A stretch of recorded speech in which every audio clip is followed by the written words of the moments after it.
Hey, what's up? Looks like we are live. My apologies for the slight delay. Was cutting it really close to the deadline. Actually, was working out, and I did a really fast session to make sure that I can make it. Let me play around with the light a bit, so I'm a little unprepared this time, but it's gonna be kind of a fun, general, totally unprofessional live stream anyway. So I suppose we can. That is good enough for us. I'm gonna close the window just a bit so that the light is a little more even, I guess. My hair is still wet from the shower. I want to welcome everyone who's here. Let me know you can hear me well. I do see your chat messages, and hopefully they update in real time, unlike what YouTube sometimes like to do, and that is not showing me the messages. Let's see here. Let me just confirm that I see everything properly, and thank you so much for being here. Okay, I see a ton of messages that I'm not seeing on my dashboard for some reason, so I'm just gonna consult that page. Hey everyone, hey, Ted says, so excited. Thank you for being here. MB, hello, happy to be here. Shardul says, hi everyone. Vojta, hi y'all. Cubswin, good morning from Texas. Everyone's nice to each other. Thank you so much for being here. Let me do this, and so it won't move as much. So today's just gonna be a fun stream. Honestly, I don't have anything. It looks like David says it looks like I'm the first, or I've got the time wrong. No, you haven't. Here we go. Sorry about that. Sorry about starting a little late. I wonder. Okay, so I'm gonna try and refresh my live stream page. Hopefully, it won't stop. If it does, I'll go back live immediately again. Okay, but I just don't see the chat messages for some reason. So let me do that.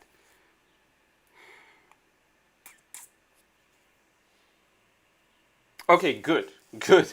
So now, just let me know you can still hear me, because I had to do a refresh. And yeah, okay, Vojta says, hey Liron, we can hear you. Thank you for that, but let me know now again if you can hear me. Sorry, had to refresh the stream. Let's go live here and make sure that I get new messages from you. I don't know, that's just how YouTube sometimes is. Is it a little slow still? Yes, thank you, Kelvin. Sounds still okay. Thank you, thank you. So yeah, let me see who's in the house.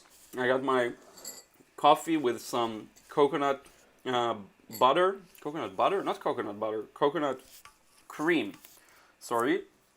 And just got out of the shower. Usually when I get out of the shower, it's hot for a while, so I'm gonna turn on the air condition. Hope I don't regret this later. But yeah, I'm gonna need it. Ruth is in the house if you want me to. Okay, of course she doesn't want to be on camera, but I can show her to you like this. There we go. And then we can stream together. Yes, you're so good. You're so good. So maybe later, Ruth is gonna have a proper cameo, and you'll see her. And maybe we can ask her some questions. So just to give you a brief kind of introduction to today's live stream, and I'll need a towel. Let me just 10 seconds of dead air.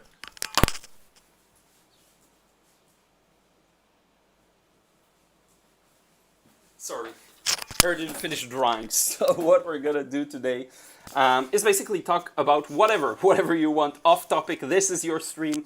Every time when I do these live streams, I get asked about questions that are major sidetracks. It's like we're gonna stop the process so that we can address them, and I never do that because I know I'll have to stop the process, and I don't want to. So simply doing a live stream like this is, I think, the best idea, the best way to tackle it, and so I can answer any off-topic question.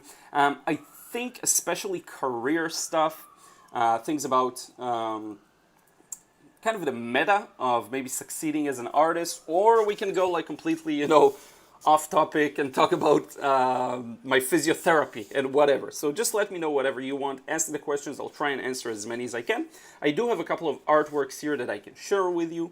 If that's something you're interested in, we'll do that as well. We can do both, of course. And now back to you, back to the chat. So I do see it's updating, which is good news. Let's see who is here. Mimi Harp, good morning from Delaware. Good morning to you, Mimi. Andrea Sims, good morning from Colorado. David Green, you didn't get the time wrong. Thank you for being here. Kelvin, starting now. Good morning from Chile, says Sergio. Thank you so much for being here. As you all know, I love Chile. Had a really good time when I visited there. Of course I am. Hi, Liron. I hope you're good. I am. Thank you, Susan Lynn. Hi, Liron. A lot of familiar names. Thank you so much for being here. Thank you, Kelvin, for letting me know the sound is okay. Perfect. Thank you, Voita. Thank you, Alessandro. Marjorie Johnson, upstate New York, here for my weekly feel-good vlog. Hello, all. Rachel M. Hi from UK. Liron, will you be doing any more pen sketches soon? Oh, yeah, it's been a while. Yeah, I'll try. I'll try doing some. I'm going to write down some notes for myself. Sketching vids. Yeah, it could be fun, like doing urban sketching or something like that. Not necessarily just...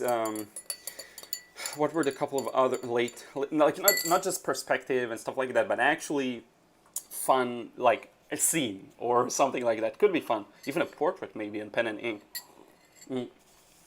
Just to challenge myself. So many cool things we can do.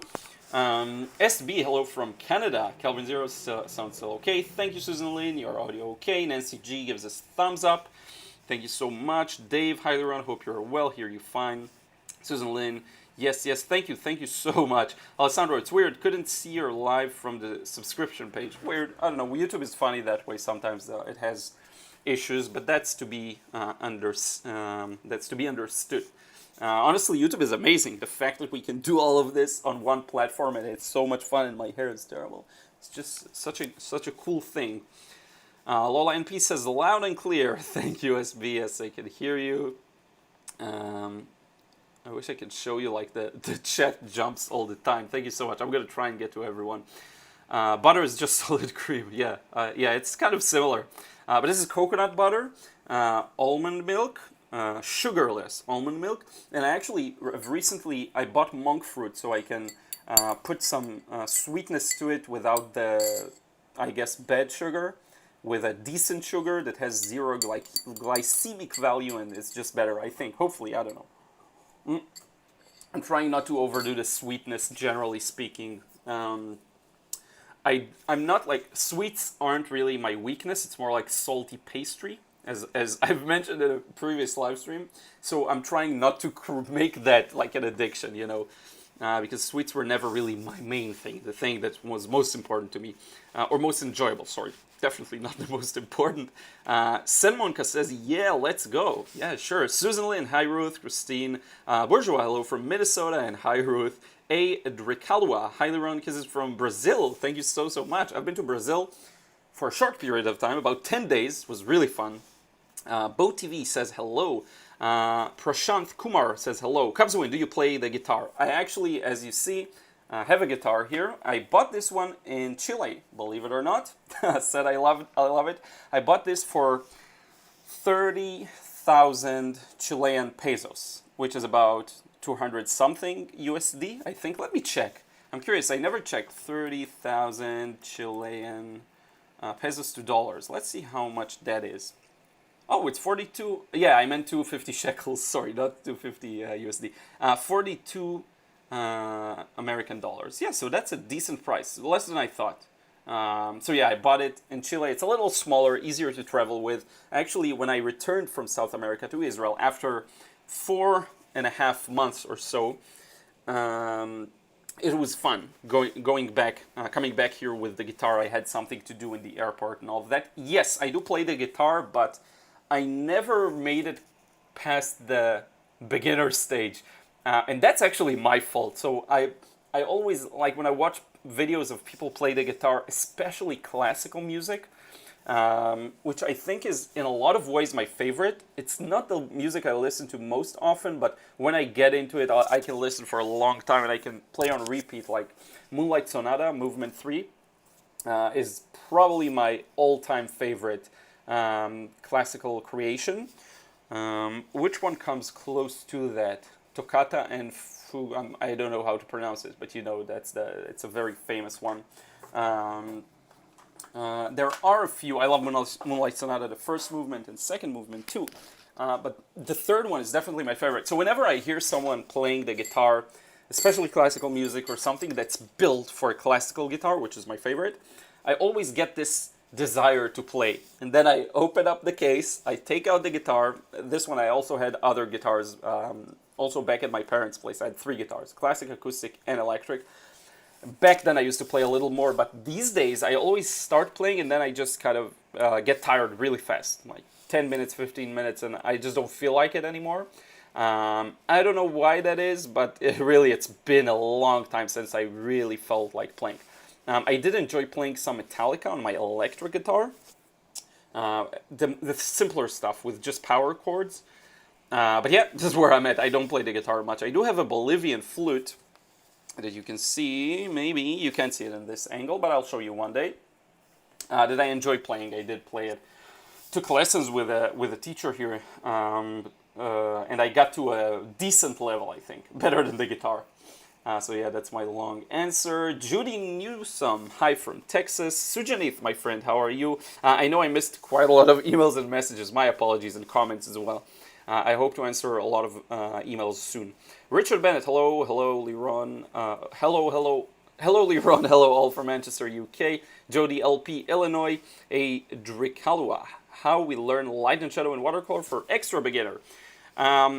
If you're an extra beginner, I would actually work with pencil a bit. So don't feel like you have to work with watercolor to get light and shadow. Take a piece of paper and try creating different values, dark, light, mid-value, and try your best to imitate what you see. A fun experiment could be to even trace like a high contrast portrait and then fill in the shapes with light and shadow. It will help you to get started. Light and shadow is a lot more complex than this, because on top of recognizing what you see accurately and on top of creating the right value, there's also the matter of composition. How do you compose an interesting picture that is not only interesting but also kind of reads well for the viewer? And there are plenty of ways to lose track of that, and to lose track of what's important, and to have a portrait that is somewhat accurate but could be like 10 times better if you know a couple of things that have to do with how to merge shadows together. Even if there is an area that's a highlight but it's useless to you, just cover it up with shadow. You don't have to stick to what you see in the reference photo. So I would say play around with values, and a very easy way to do this is with pen and pencil. Sorry, not with pen. Pen is a little different, but pencil or graphite or chalk. Charcoal. that'll just give you an easier way of creating value. You don't have to worry about mixing paint and water. Now, if you are past that, I will talk about it in my future course. Basically, it's going to be covered in the course on values. Check out the live stream from last week in case you missed it. I talked about values a lot. Valentino something. Hello, Liron. Hey, Valentino something. Susan Lynn, what is the best watercolor easel? The one I shared in a recent live stream that is no longer available on Amazon. It is one by US Art Supply. Here's what I'll say. Forget about brands. Forget about like what you can find on Amazon. Get or build a tripod that can actually you change the angle of the paper. That's the main thing. So what you can do is take like a tripod, which I don't have here to show. I do have one. I'm just too lazy. Let me show you. So you have a tripod like this one. And the beautiful thing about this tripod is if, in theory, you'd place a board here, you can play around with the angle. And that's what you want. So I've heard of a lot of people who create that kind of a setup. So what you do is basically, all you need to really do is get a piece of like a board, wooden board, and have it connect to this little piece here. Okay, a lot of tripods will have this kind of built-in piece to them. Have the board connect to this screwing here, threading here, and then you can play around with the angle, do whatever you want. That is the best tripod you can get for watercolor. I will also add to that that a good thing, and by the way, look at this thing that's meant to grab your smartphone. If you can, and you see there's threading here as well, so you can put it like this.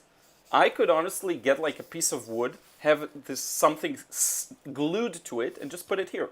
And then move it however I want, just like my iPhone would fit in here. This is, by the way, how I film my intros and outros with my iPhone.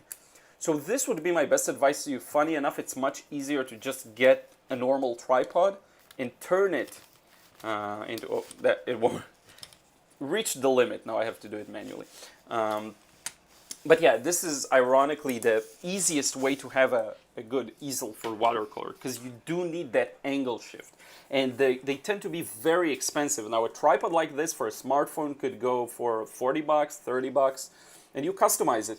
A piece of wood like the one I'm using, I'll show you, and I'll show you a painting on it too in a moment, like this. I don't know what wood it is. It's kind of like a balsa, I believe it's called, but someone told me the name once. I just forgot here in the chat. This costs it cost me maybe 20 shekels. So you get like 20 shekels is what, $7, six bucks, something like that. 6 plus 20 or 30, let's say 40 bucks, and you have a tripod. So it's pretty simple. It should be pretty simple to make one, even if you're not that crafty. And by the way, I'm not that crafty. I don't know really how to build stuff with wood and threading and screws. And I'm not as good at that at all, which may surprise some people. Adi says, a peace sign, welcome aboard. Sujanith, what is your opinion on managing multiple art interests? I'm interested in oils, watercolor, clay, etc. I have a day job, so how to manage? I think here's what I would do, Sujanith. I want you to taste a bit of everything and to be able to do as much as you can from all of these things. If you feel like you're being spread too thin and the interest is diluted because you have a day job too, it could be beneficial to maybe drop one of them for a while and focus on the others. Otherwise, I would say on Sunday you do this, on Monday do that, on Tuesday do just every day pick something and play around with that for an hour or two, or how much time you can afford. That's what I would do. But again, if you feel like you're too diluted and you can't reach the depth with neither of your interests, I would drop one for a while and then come back and revisit it. I do think it's perfectly fine. It's great, especially if it's not your work or your career, to play around with doing a lot of different things. If it was your career, then you have this responsibility maybe to stick to something at least for some kind of a set period of time. But if you do it for fun, then heck, do whatever you want. There are no rules. So yeah, you can combine a couple of interests too. So you can paint the clay. I know you do. I recently made something out of clay and I painted it, so it was fun. So yeah, that's another way to go. I saw that my connection dropped for a moment, so sorry if I disappeared for a while. So yeah, that's my take on that. Susan, Illinois here too. MB, could you tell us something about building your own business? Yeah, takes time. It's grueling. You're the person responsible for everything. You're the only person to blame for everything, and you're the only person to take credit for everything. I think a couple of things. It's a very general question. It's a very general question. I'll give you a specific take that I think is very important. People spend most time on the internet, on their phones, on whatever. So use that to your advantage, because it's still not too crowded out there. I know it may feel like it is, but it's not. So choose a couple of platforms where people spend their time: Instagram, YouTube, Facebook, podcasts, whatever you feel comfortable with, and tackle those. As many as you can will be better. And start posting stuff there. That's the best way to get noticed.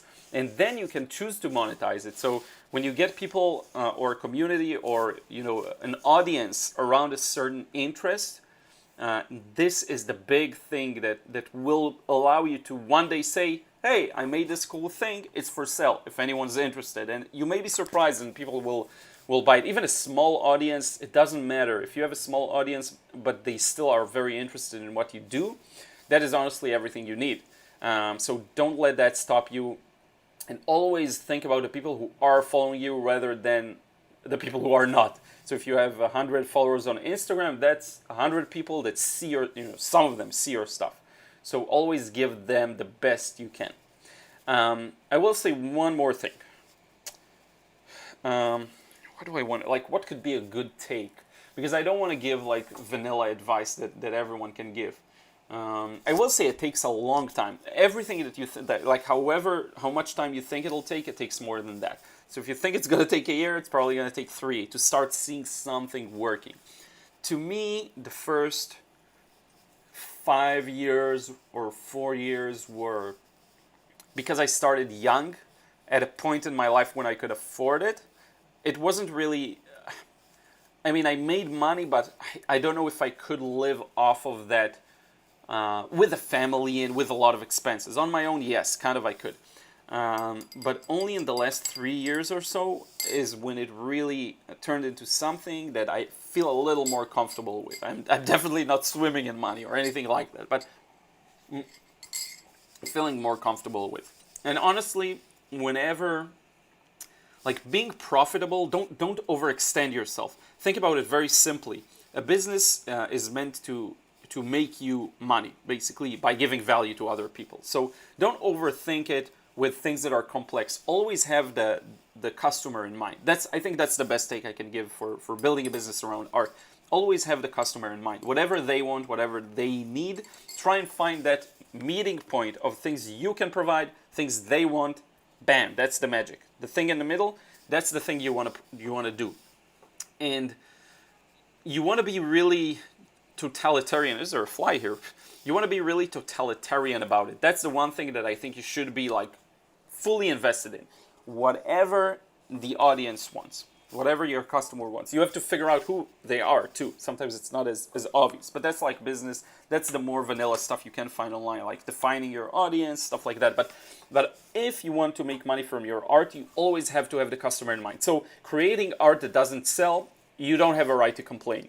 Either you didn't market it well, or the market tells you, I don't want your art. And I know it sucks. I know it's a tough pill to swallow.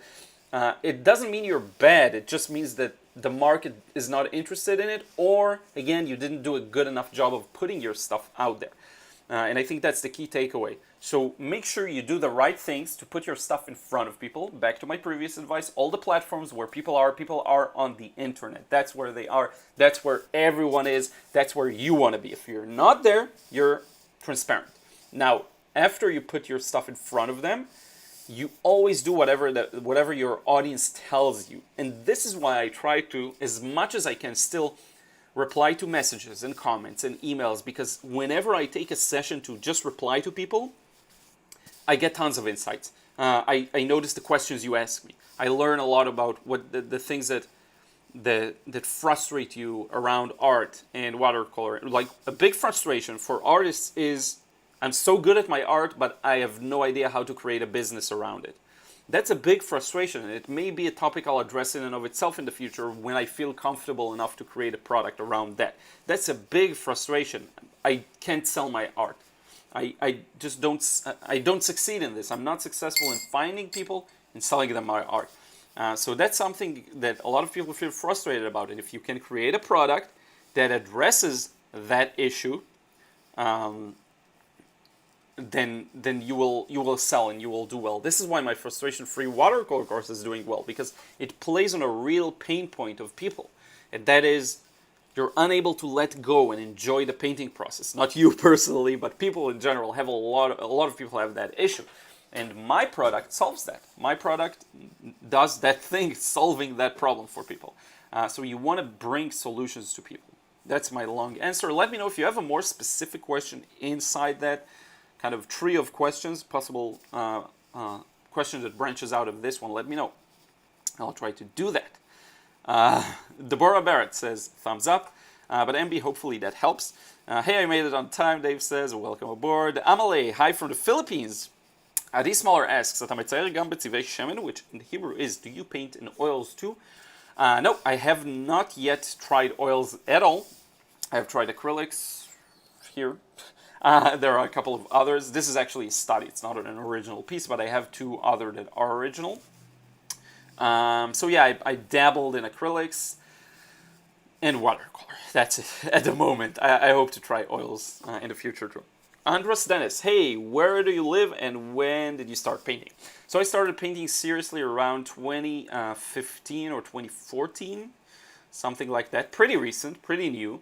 I have been drawing all my life, and I have been drawing seriously for a couple of years before that, before painting. So you could say I'm about 7 years in the process of learning watercolor seriously. Yep, so that's that. I live in Tel Aviv, one of the greatest cities in the world, I believe. Moved here, actually, I'm originally from a smaller place, close, still in the central area of Israel. I actually moved to Tel Aviv when I was 24, I believe. I knew that I want to move to the big city and to be surrounded by a lot of people. And I think because my profession is quite solitary at times, I'm painting by myself, I'm editing my own stuff, I'm creating my own products. It's good to be in an environment with a lot of people. I actually really like that. And with Ruth now, you have to go out and take her for walks. So it's really good for mental health. I saw someone writing down that farting is good for your health. Walking is good for your health. Being in the sun, not burning yourself. But yeah. So yeah, hopefully that answers your question. Shardul says, what do you think of India?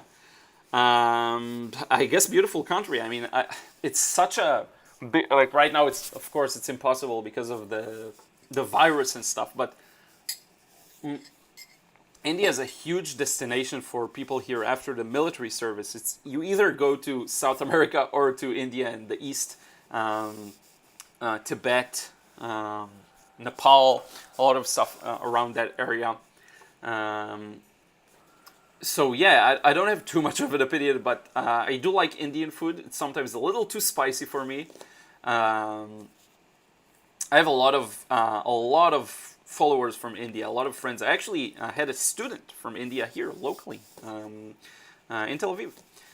So yeah, I don't know. I don't know a lot. When it's funny when you start thinking about things, you realize that you know nothing about them. Like I never visited. If I'd visited, I could have maybe something more to say. But I have so many followers from there and so many people I message with and email that it's super cool. So I'm super grateful, I guess.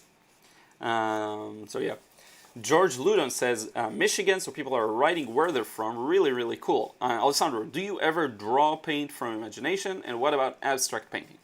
Do you ever draw or paint from imagination? Yes, mainly figures and people. Let me actually show you something that may surprise you that I did from imagination.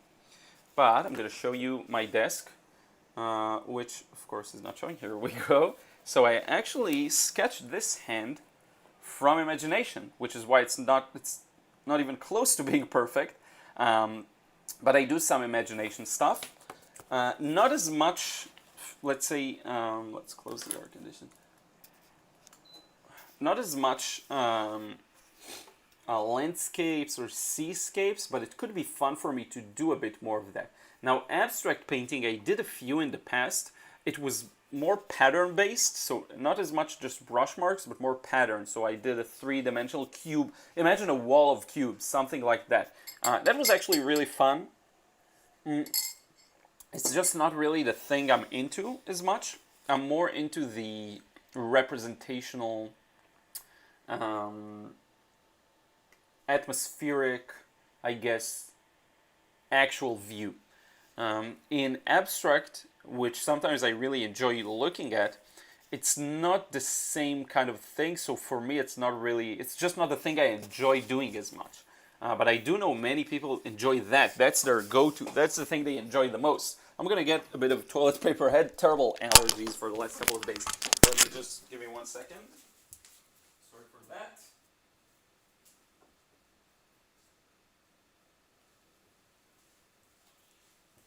So yeah, it's been a few challenging days. I'm going to switch to the desk view. I know you can't see a thing. Sorry about that. Give me just a second. I don't know why. Okay, here we go. Okay, it doesn't work for some reason. I don't know why. In any case, just didn't want to blow my nose on camera in front of you. So yeah, Tazeen Halim. Hi, Liron. How are you? I'm doing great. Thank you. Thank you so much for being here. Les Sanchez, hi Liron, hi everyone. Deborah Barrett, Michigan, hi everyone from Michigan. Sujanith, what's your view on watercolor brush pens? Never was I able to find one that I actually enjoy. Look, Ruth is digging into the sofa again. You got to see this. This is ridiculous. What are you doing? What are you doing, you weirdo? She's trying to find gold, I guess. But yeah, I bet a lot of dog owners here can attest that their dogs are doing the same. So yeah, my nose tickles now. I used to have terrible allergies. Then when I did my deviated septum correction surgery, it got much better. But I don't know, this season was really rough. So So yeah, I never was I able to find a brush pen that has a good capacity for me to enjoy. It always feels like they run out of water really fast. Now, if you use it just as a small backup brush with a bit of water in it, but you're mostly dipping it, that's fine. But the capacity is just not good on those. So I have a few here. I don't know where they are, but I have 2 or 3.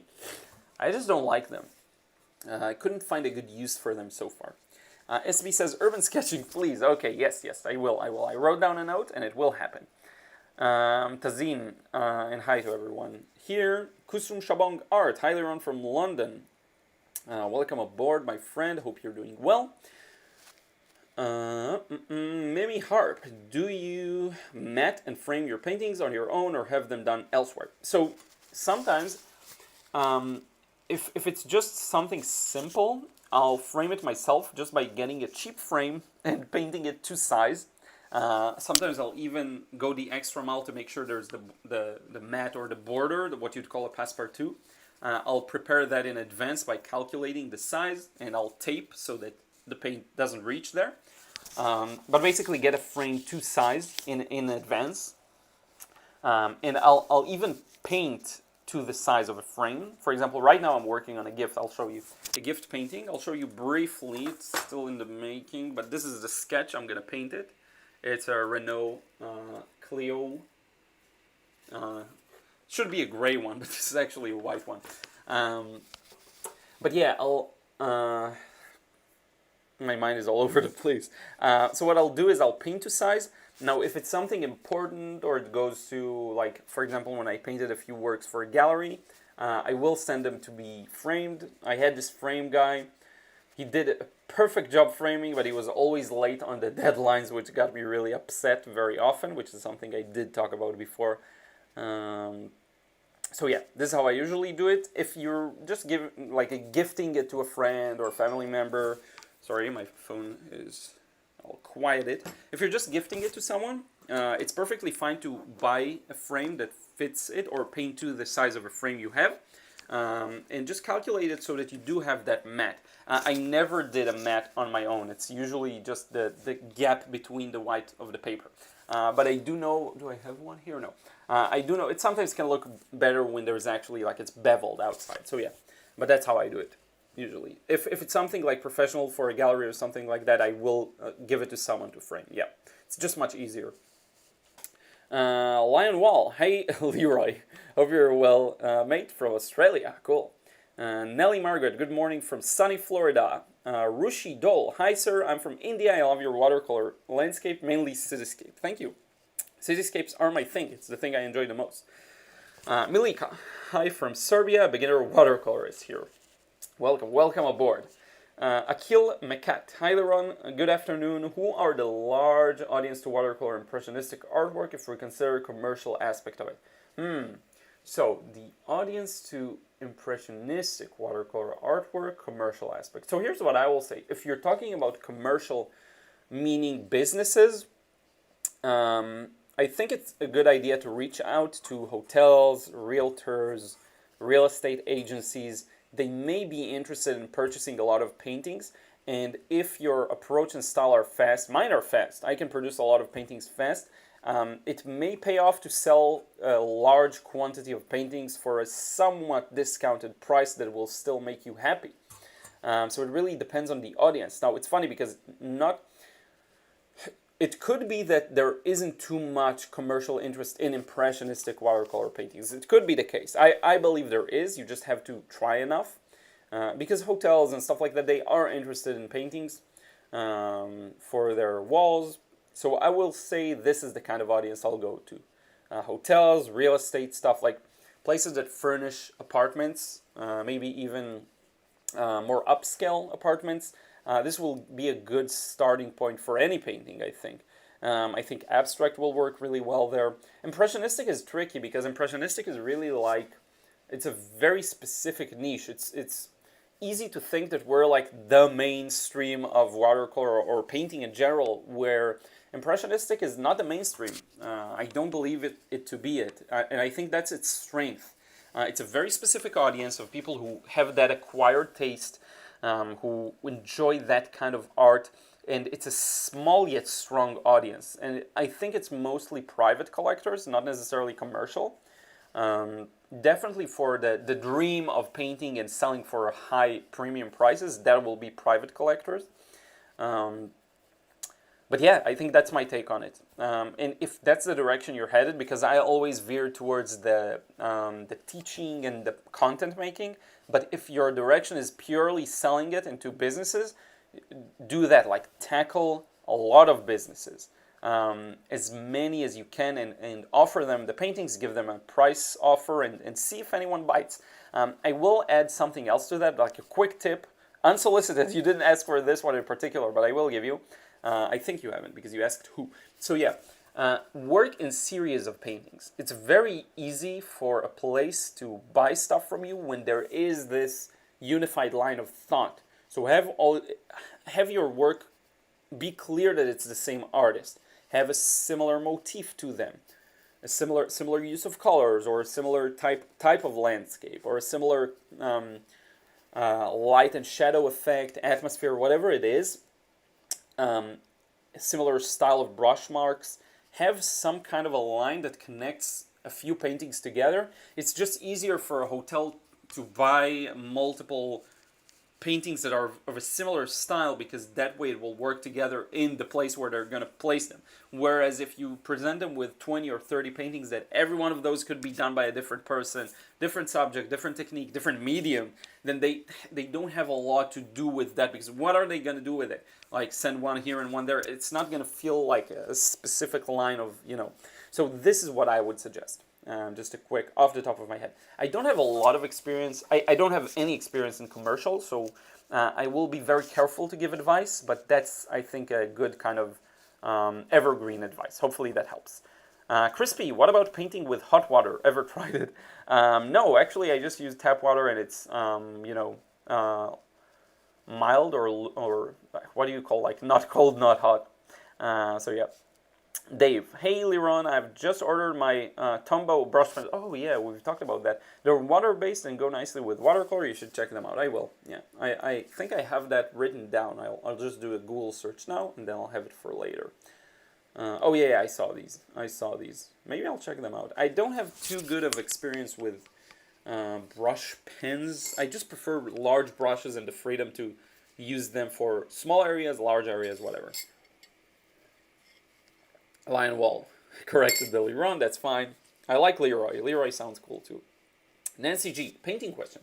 You have said if you paint larger, half sheet or larger, you should add some more details for additional interest. Any other tips for transitioning to paint larger? Yeah, a couple of ones. I actually have a video on the topic, but mix more paint, because you will need much more than you think.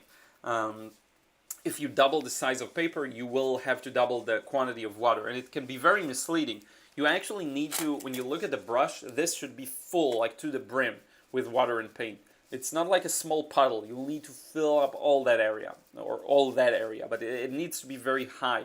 High level of water, larger brushes to help you actually paint the larger areas. A little more planning in advance, because once you get started with a wash, you really need to know what you're doing, because there's just a lot to paint in there. Larger surface, more things to worry about. And one last tip, have the paper at a larger angle. You will find that sometimes to be necessary, because you really need to make use of the bead to make sure you get an even wash in that large of a space. Okay, all of these problems become really insignificant or inconsequential when you paint smaller, because you can just finish the wash in like 10 seconds. That's not the case for larger pieces. Mix more, use a larger brush, use a bigger, larger angle so that help the paint move, use more water, you know, it's all of these things together, I guess. Now, feel free to work in sections. If it's a very large piece, it's fine to fill in an area, then fill in another area. Try it out, experiment with it, see what works for you. Don't force your method of working small on larger paintings, okay? Just try and throw out all of these previous preconceptions and try to start fresh. Kusum, sorry if I missed it earlier, but what board do you use to put your watercolor? It's just an arts and crafts kind of board. It comes in multiple sizes, so this is the one I currently have. I have one that is about double the size, or even more than double. It's just a plank of wood, very cheap. This cost about $6. The larger size maybe 12, and I've been using it. You don't have to replace it ever. I've been using it for. Look at the difference in light. If I put the painting like this, it reflects back the sunlight. You see the difference? So this is a lesson in painting for you right out the gate. That's reflected light. Look at how much this influences the value. Okay. Wait a second. Let me find the light again. Here we go. See?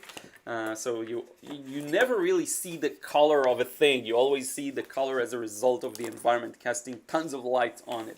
And sometimes the lights can be colorful. Imagine this paper would have been blue. I'd have like a blue tint on my face right now.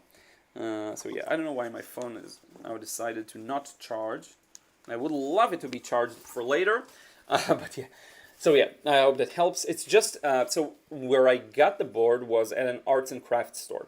So even a hardware store could have it, but you need it to be thin and light. It's very light. Don't go for the, I don't know how you'd call it in English, but in Hebrew we call it formica. Don't get the thick, heavy wood. That's really bad. It's just not easy to carry around. Sujanith, why does one feel exhausted with watercolor, then oils very fast? One feel exhausted with watercolor, then oils very fast? I tend to think a lot of watercolor. Oh, so you say you overthink watercolor compared to oils. So I would say that with watercolor, you have to kind of work fast sometimes while you're in a wash. With oils, you take your time. You put a brush mark, you go, you come back later. So I wouldn't be surprised if that can be more exhausting to some people. To me, it's fun. I don't know. But yeah. Sorry, I don't have a good answer for that. I haven't tried oils too, so analyzing, planning, because sometimes it is important to analyze and plan in watercolor. Sergio Gonzalez, Gaet, I'm not sure. Maybe is my nerdy side speaking, but I've been enjoying the Ken Sugimori artwork you upload on Instagram. Thank you so much, Sergio. It's been really fun to paint this style.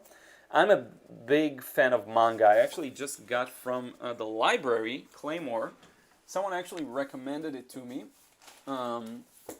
Turns out we have a really cool library here in Tel Aviv, so I just got this Claymore. I got volume 1, 2, and 3, and good thing I bought a few because I finished this one in one sitting.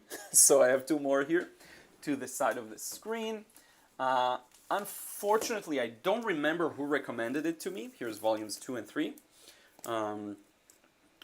Can't wait to get into those because I heard many good things. I just can't remember who recommended it to me. They said if I like Berserk, I'd love this, and they were right. I really have enjoyed it. Nothing will compare to Berserk to me, but I really enjoy it. So to tie it back to what you say, I love that manga style, and where Pokemon meets that manga, it really connects for me, which is why I love that kind of a thing. I did paint Magikarp. I don't know if I have it here to show you. Oh yeah, here we go. So, Magikarp, an old Ken Sugimori style, Sergio. I hope you like that. So yeah, hopefully you saw it well. But thank you so much. I do plan on doing a lot more of these, just because I enjoy them. Shardul, Liron, you must check out Camlin Artist Watercolor. They are cheap and very vibrant. Okay, I'll check it out, Camlin Artist Watercolor. I've heard of them. It's an Indian brand, right? If I'm not mistaken. Let's see here. I'll definitely check them out. Mark, hello Liron and everyone here. Monhu Sketch, hi Liron, greeting from Singapore. Cool. Miriam Nordstad. Hey, I have a black and white picture about my grandparents. Would love to have some advice how I could approach and do a colored watercolor painting using that picture as reference. Thank you. Miriam, send me, and I think we've corresponded before, though I'm not sure where. Send me an email with it to liron@lironyan.com. You can find this address in my channel. I'll take a look. I'll be happy to help. It takes me some time to respond, so sorry about that in advance. But yeah, I'll try and see. David, hey, my friend, how are you? Hello, Liron. I love your live streams. Thank you so much. Stacy, I see your message was retracted. Try sending it again. Les Sanchez, can we do virtual plein-air paint along with you in one of your lives? Yeah, I'll definitely do that. I need to do videos to plein-air. It's been a while since I personally did plein-air. It's something that I always postpone. Not out of fear, but it's more like sheer laziness. I'll try doing one next week. I'll try it out. Live stream also, I hope to do one. Maybe next week's live stream we can do that. Could be fun. I'd probably have a much harder time talking because it's outside. I have to paint and focus on the painting. But maybe we'll do something like I'll turn on the camera so you can be with me, see everything I'm doing, and I'll kind of take breaks once it has to dry or something like this and answer some comments. It's not going to be as interactive as this one, obviously, but I know people don't care about that sometimes. You just want to see the plein-air, so I'll do that. Love your accent and your art, says Deborah. Thank you so much. Let me write down the note for myself, plein-air live, just so that I don't forget. I have so many notes for my live streams. Suruchi, hi Liron, just joined. What's the topic today? So the topic is off topic. Anything you want to ask me about, anything you want to know, just general stuff, art career, whatever it is that you're curious about or I can help with, ask away. This is for everything that is not necessarily just watercolor or painting or drawing. Curious Scholar, hello from the UK. Arthur Koopmans, hi there. I also contemplated painting old photos. I have a book with lots of colored photographs. The colors in them are sort of artificial. Not sure yet how I would paint that.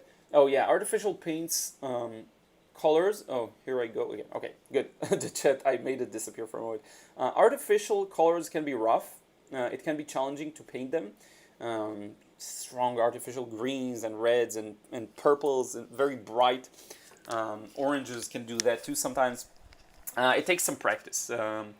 But yeah, feel free to send me examples. I'd love to see them. Shovoy says, hi, hello. Ramona, hello from northern Minnesota. Welcome aboard. Dave says someone else from Manchester. Yeah, there's people from everywhere. Just chilling. This is unrelated, but I love your vibe. Very chill, very friendly, very comfortable. I love it here. Subscribing to you is one of the best things I've done this year. Cool. So you discovered me this year, just chilling. That's perfect. This live stream is all about just chilling. So happy to have you here. Marjorie Johnson, you might like Estas Ton guitar. Oh, yeah, I think you told me about Estas Ton. Yeah, I think you have, but I opened up a Google search. I'll check his work out. Yeah, I remember, Marjorie, I remember you wrote about him once. So yeah, I love that kind of thing. I'm also a big kind of Nintendo video games nerd, so I watch a lot of covers, like guitar covers of Zelda and Mario and stuff like that. That's really fun for me too. Witcher 3, I talked about it in a previous live stream. I've been listening to the soundtrack non-stop. It's so fun. Curious Scholar, have you heard about claims that the Daniel Smith Permatex colors are not from stone but added pigments not listed? I heard about that. I saw the notice that they posted. I'm not big into the drama because I don't really care about what the paints are made of. I care about the result. I do know a lot of people were displeased with the thing. Because, first off, yeah, you do want honesty from a brand.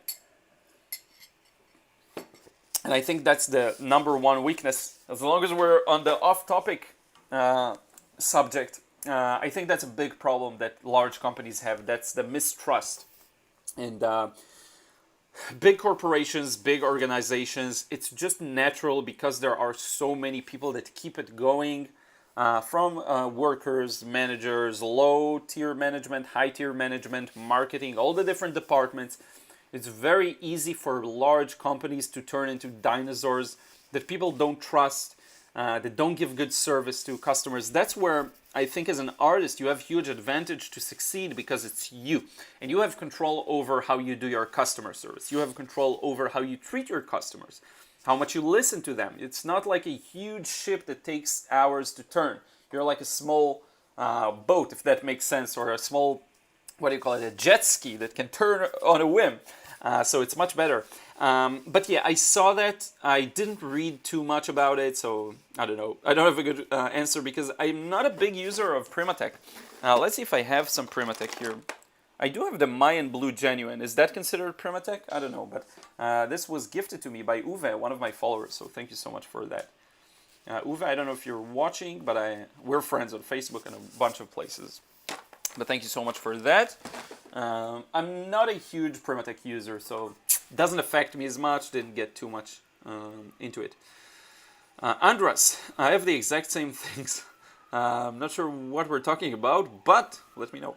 Lionwall, hi Liron, how do you mix your darks on a big sheet of watercolor paper, palette, or on the paper? What paints do you use from down under Australia, I guess? So Lion, it's a tricky subject. So if you want to apply a very dark wash to a large piece of paper, I would first and foremost suggest you use paints straight out of the tube. Don't let them even dry on your palette. Squeeze them out of the tube in the same session you're going to paint, because you need to mix a large amount. It's much easier with paints that were freshly squeezed out of the tube, which is another tip for earlier for the painting large. I forgot to mention that. You need soft paints. Even M-grams that are soft, I would be hesitant to let them dry.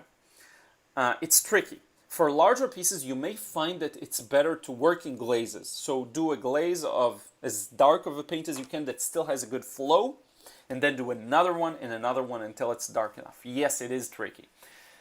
Generally speaking, I would mix on the palette, but sometimes if I want to get some color variation, I may pick up a bunch of French ultramarine, put it in the shadow as it is. Take a bit of red, put it in the shadow, because it's easier to get a dark value without the added water on the palette, and I am looking for that variation. So yes, sometimes I will resort to painting directly on paper, but it usually has a function to it.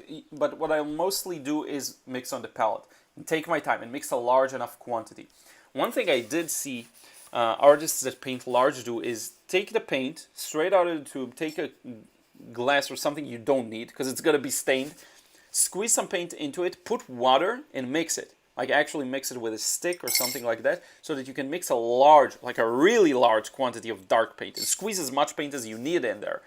And then you have this big, it's good for monochromatic, big glass of a lot of pre-mixed paint, because you're going to need it. And if you work with a small palette, small brush, it's going to be incredibly hard, especially to achieve darker values. Now the good thing about dark values is you don't see the edges as much, so you can get a bit of an uneven work if the paper is good. If it's a bad paper, you will see the streaks, but if the paper is good, you can put the dark paint and take your time a bit more because you don't see the edges, you won't get cauliflowers as badly. So that's the advantage. So work in small sections, make sure to fill them in dark, but don't worry about the cauliflowers, because if the paint is really thick, obviously you won't get cauliflowers. The cauliflowers are from wetness. Okay, so yeah, hopefully that helps and connects together. It's a great question, Lion, by the way. Scars, 1951, too many moving parts, not sure what you referred to, Scars, let me know. Voitas, Susan Lynn, after some research, just bought, 123 Rock Fan. Do you like the movie Ratatouille? Even though it's about food, I think it has a lot of great things to say about art and art criticism. So yeah, did I watch the movie in its entirety? No, I haven't watched Ratatouille. I should. I'm going to write it down for myself. I haven't watched the film in its entirety. I have gone to a 3D experience somewhere in Canada, I believe. Well, it would be in Ontario, because that's the only place I've been to in Canada. No, it's not. It's not the only place. I've been to Vancouver when I was really young. Or was it Montreal? I don't remember, sorry, but I haven't watched the entire thing. From what I saw, I would love it. I think I would love the film. But yeah, ask me about any other film. Maybe I watch it. I don't watch a lot of films, but or movies. But feel free to ask me about others. I'll be happy to, if I have watched them, give you my take. Gabi Nachmani, in Hebrew, it's an Israeli name, sends the letter Daled, which is D. Just D. Thank you for being here. Pence Palacio, hi Liron. Kelvin Zero, I like to be a full-time artist, but I failed Business 101 and I hate marketing and PR. So I'm going to give you an interesting take on that. Because I do think a lot of artists simply need to consider getting a business partner. It's just finding someone who's very business-oriented and can allow you to be the artist. Now here's the tricky part. The only value you provide is the art. So you have to be good at what you do, okay? You have to bring something to the table as a partner. Now, you have to get someone you really, really trust. That's tough. I don't have any partners. I don't have any employees because it's hard for me too. It has to be someone I think either you know really well, and you know you'll work well together, because some people you can work well together with. I have had that experience in the past, but some people it's a shame to ruin the friendship. Let's just say, don't do that. Or someone you don't know at all, but is super professional and you have like a good connection with, a good vibe with, and become partners. But you both have to bring something to the table. The business person has to bring strong, solid marketing. I would prefer it will be someone very entrepreneurial, someone who's good at selling, not someone who's good at online marketing or anything, like someone who's an entrepreneur, who's been selling since they were young, who's been selling candy to their class, who's been sneaking stuff into school and selling them, like the real dirty entrepreneurship. If you can find someone like that that you trust, that you really trust, that has that, what's the right word for it? Let me check real quick, because I want to use the right word for it.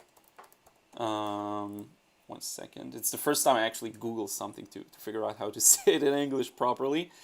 Someone who has that integrity. Yeah, and honesty and integrity, I guess. Then I would say a lot of artists just need a business partner, and that's perfectly fine. Get someone who knows their stuff and know how to conduct business, how to get clients, how to sell, mainly how to sell. And then you can focus fully on art. What you are giving up for it is 50%, essentially. I think it's a 50-50 partnership in that case. You could argue 60-40 for the artist. You could argue 60-40 for the marketer. But yeah, this is what I would consider doing very seriously, by the way.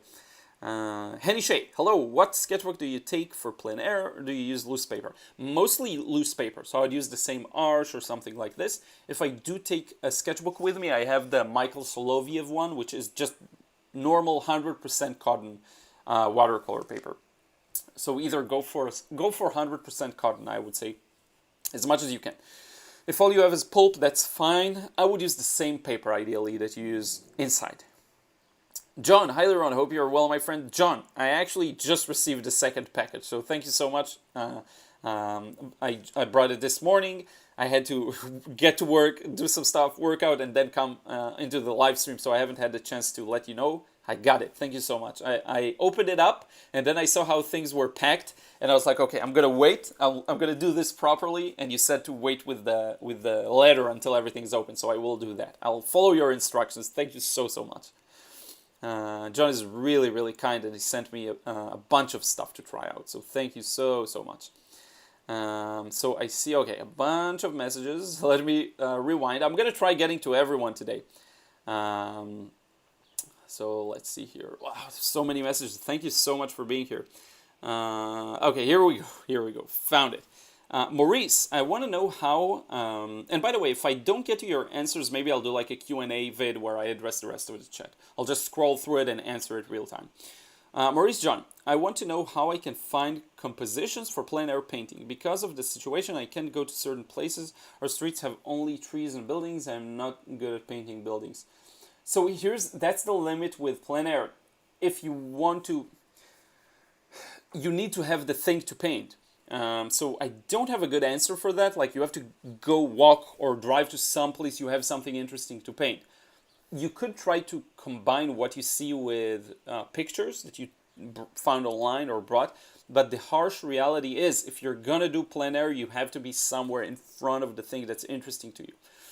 Now, if you ask about how to turn something you see into an interesting composition, I will do a video on that because it's just a huge topic, but it's not easy. Check out my plein air videos. I talk about every process and I explain my logic behind the composition. So I have an on-location plein air playlist. Check that out. You will find a process that you like the result of, and listen to what I explain about composition, because I always talk about it. But generally speaking, take the elements that you see and play around with their position. So paint the same tree, but maybe move it to the side if it works better. Horizon line, lift it up, bring it down to make it more interesting. Avoid centers. Don't go horizon line in the dead center, lower it. Don't go tree in the dead center, move it a bit, okay? That's, I think, the best advice I can give, like kind of off the top of my head. Composition is tough. I have a few videos on that as well. I'd recommend you check them out. The tips there can be applied to just about anything, and I will recommend you check out a book. Let me show you. I'm going to bring it over because it's that good. Let me show you. I'll have to pull it out of here. This book is so good. The #1 book for me about compositions when it comes to landscapes and seascapes. Drawing Scenery, Landscapes and Seascapes by Jack Ham. Check this one out. It will really, really help you. Okay, maybe you can get a digital version of it.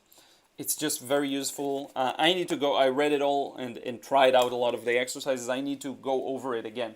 Honestly, there's so much value in that book. It can take probably a couple of years to get through everything. But yeah, that's my kind of advice off the top of my head. I hope that helps. Yeah, I know it's maybe not the most detailed. And if you're not good at painting buildings, but that's what you have, try it out. Practice perspective. Practice, if you want to paint that. If you don't want to paint buildings, you'll have to go somewhere where you don't. When there aren't buildings, there are more trees or stuff like that. Shrubani, Pushka marker review. I never really tried them. It's not really my niche, but maybe in the future, who knows? I heard a lot of good things about it. Pushka, I don't know how you pronounce it. Beth says farting is very healthy. I agree, I guess. It's better than keeping it in. Deborah Barrett, how do you decide what to charge? Say for a 9/12 size painting, pastels. I'm new, but I have had many great comments. Sold one on Facebook, cool. So first off, Deborah, the price you sold it for, don't go under that. That's done. That's the minimum price point for you. Okay, if we can give you a very practical advice, that's the price point, at the very least. What I would do is always try and increase. So the next painting, make it a little more. Increase it by 20%. Here's something very practical. Take that last price point, increase it by 20% until you sell. Then increase it again until you sell again. Then increase it again. If you reach a wall where it just won't sell anymore, try going back to the previous price point, but never go lower, is my point, okay? Because your painting is worth at least what you've got for this last sale. Now, what I would do is search different marketplaces and find paintings that are very similar to yours in the medium, in the size, in the subject, and maybe even from people who live where you live, because prices can change on a local basis, and see what the range is for those. Now, if your price is much lower than that, increase it to that. If you feel like you're of the same skill level and all of that, even if you don't, you can increase them. And if your price is higher than that, keep it where it is, don't go lower. Okay, I hope that makes sense. That's the most practical thing I can give you. PJ Lewis, any plans to hook up with Steve of Mind of Watercolor again? I really enjoyed when you did. Maybe in the future. I go through these periods where I have more fun reaching out to people. Maybe I'll go through another one of those periods. I hope I will, because it is fun. It's just, it takes a lot of mental effort, to be honest with you, to reach out, to come up with topics. Sometimes it happens naturally, which is great. I do have plans to do more content with other creators.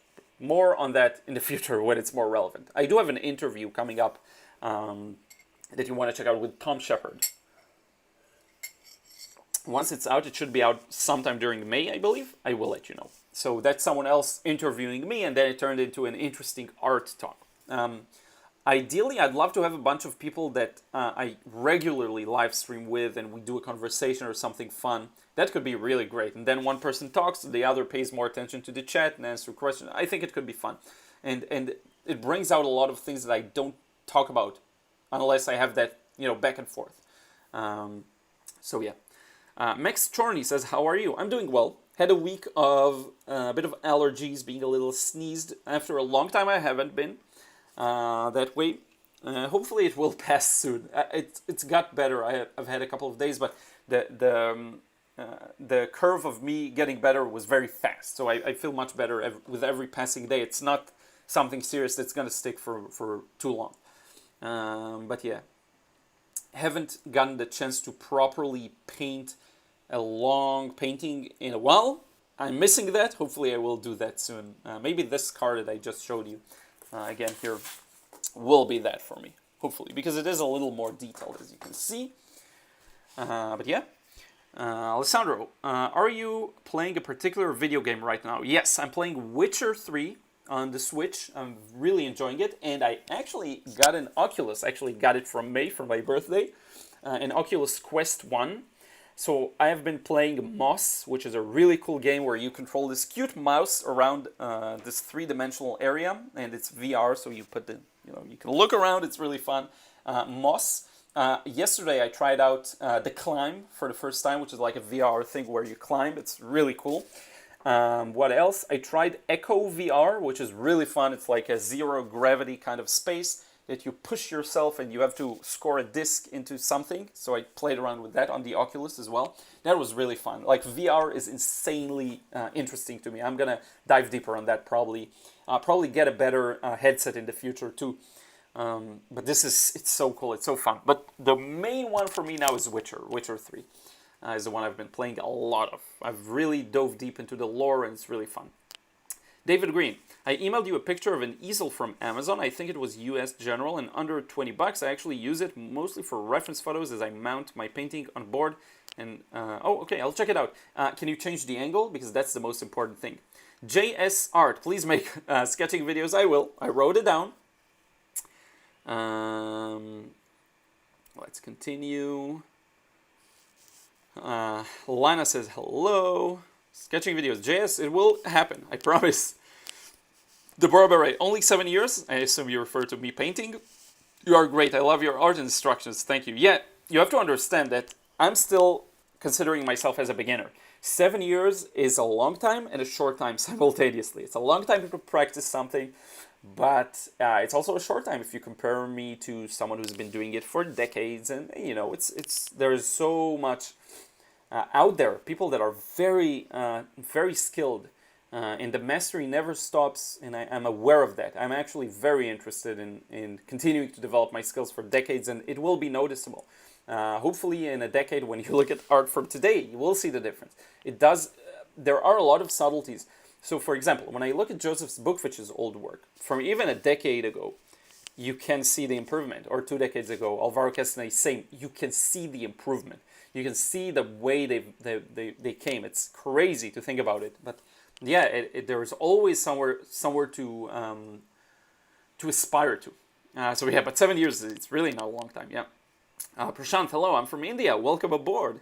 I just mentioned I have a lot of followers from India. Supriya, are you drinking chai? I have drank a few times chai. I love it. I really like it. I drank it with almond milk and with dates. It was a really, really tasty drink. Yeah, I enjoyed it. I have a friend who used to make a lot of this kind of a chai and other Indian food, or not just Indian. Well, chai, I don't know if it's Indian per se, but a lot of Eastern food. SB, I'm exploring watercolor and ink in watercolor painting. When should one use pen and ink in watercolor painting? When do you just do watercolor? Totally up to you, SB. It's really the kind of look that you enjoy. It's really subjective. Whatever you enjoy doing in pen and ink, do. There actually isn't a lot of, I would say, highly detailed work with pen and ink and watercolor. I haven't seen a lot of it personally, so you can carve your own path, do something that's fairly new. There is Alex Hilkertz that does very beautiful pen and ink and watercolor. You want to check out their work. Really good artist. I saw his. I saw the ads for. What was it? I forgot what it's called. Like a brand of art that does courses and stuff like that. But yeah, carve your own path. Just experiment. Find the look that you enjoy, and it's totally up to you. Kutekilala, hi Liron, hope you're doing well. My question is, have you ever tried watercolor markers or watercolor pencils? Watercolor markers a bit, watercolor pencils a bit, didn't really connect with them. So yeah, sorry, I don't have a good answer for that. If I try more in the future, I will. I just don't like them as much. And Alessandro lets me know the video freezes for 1 to 2 seconds every 10 to 20 seconds. Yeah, I know, that sucks. I will hopefully improve it. Our connection isn't as good. As long as you can hear me well, I think that's the most important part. Sorry about that. Fortuno Sebastian, what about mediums for oil paint? Ooh, I know nothing about that, sorry. Balaram, how does one free oneself out of the urge to create a masterpiece every time? For me, the desire to finish with a good result becomes a hindrance to try out something completely different. Get out of the urge to create a masterpiece. That's a great question. Wow, my mind is blanking. Like, I usually have good advice for that. So I would say I'm actually fine with you worrying about quality rather than quantity. I can give you something to try. Here's something to try. Like, not the thing that will solve it, but something to try. Try doing this. Have two sketches ready simultaneously. Okay, so one and another one. And work on them both simultaneously. So do the first wash for this, then move on to the other one. Go back to this, go back to the other one. What will hopefully happen is, because you have more paintings to work on, maybe it will relieve the stress of, psychologically you think, okay, if one goes wrong, the other one is going to be all right. Maybe that can help. Try it out. Let me know what experience you get out of that. Because it's almost like, when I hear it's a funny analogy and a weird one, but people say that like the first child they have, they're super worried about, and then when they have a few, they're less worried about it. There are more, or just the experience from the first child removes a lot of the pressure with the second one. So maybe that kind of a thing will work for painting too. You have 2 children, 2 paintings, and you worry less about every one of them. The worry spreads out between the 2. I don't know if that kind of a thing makes sense, but try it out. Let me know what you think. But yeah. I never had that terrible desire to create a masterpiece. What I feel like is sometimes I'll feel like I really want to create something that is grand and beautiful and impressive. And then other times I'll feel like wanting to do a lot of quick pieces. Maybe you're in a position where at the moment you want to produce something that's very detailed and you put a lot of work into. Maybe you should do that for a while and then you'll get sick of it naturally. You know what I mean?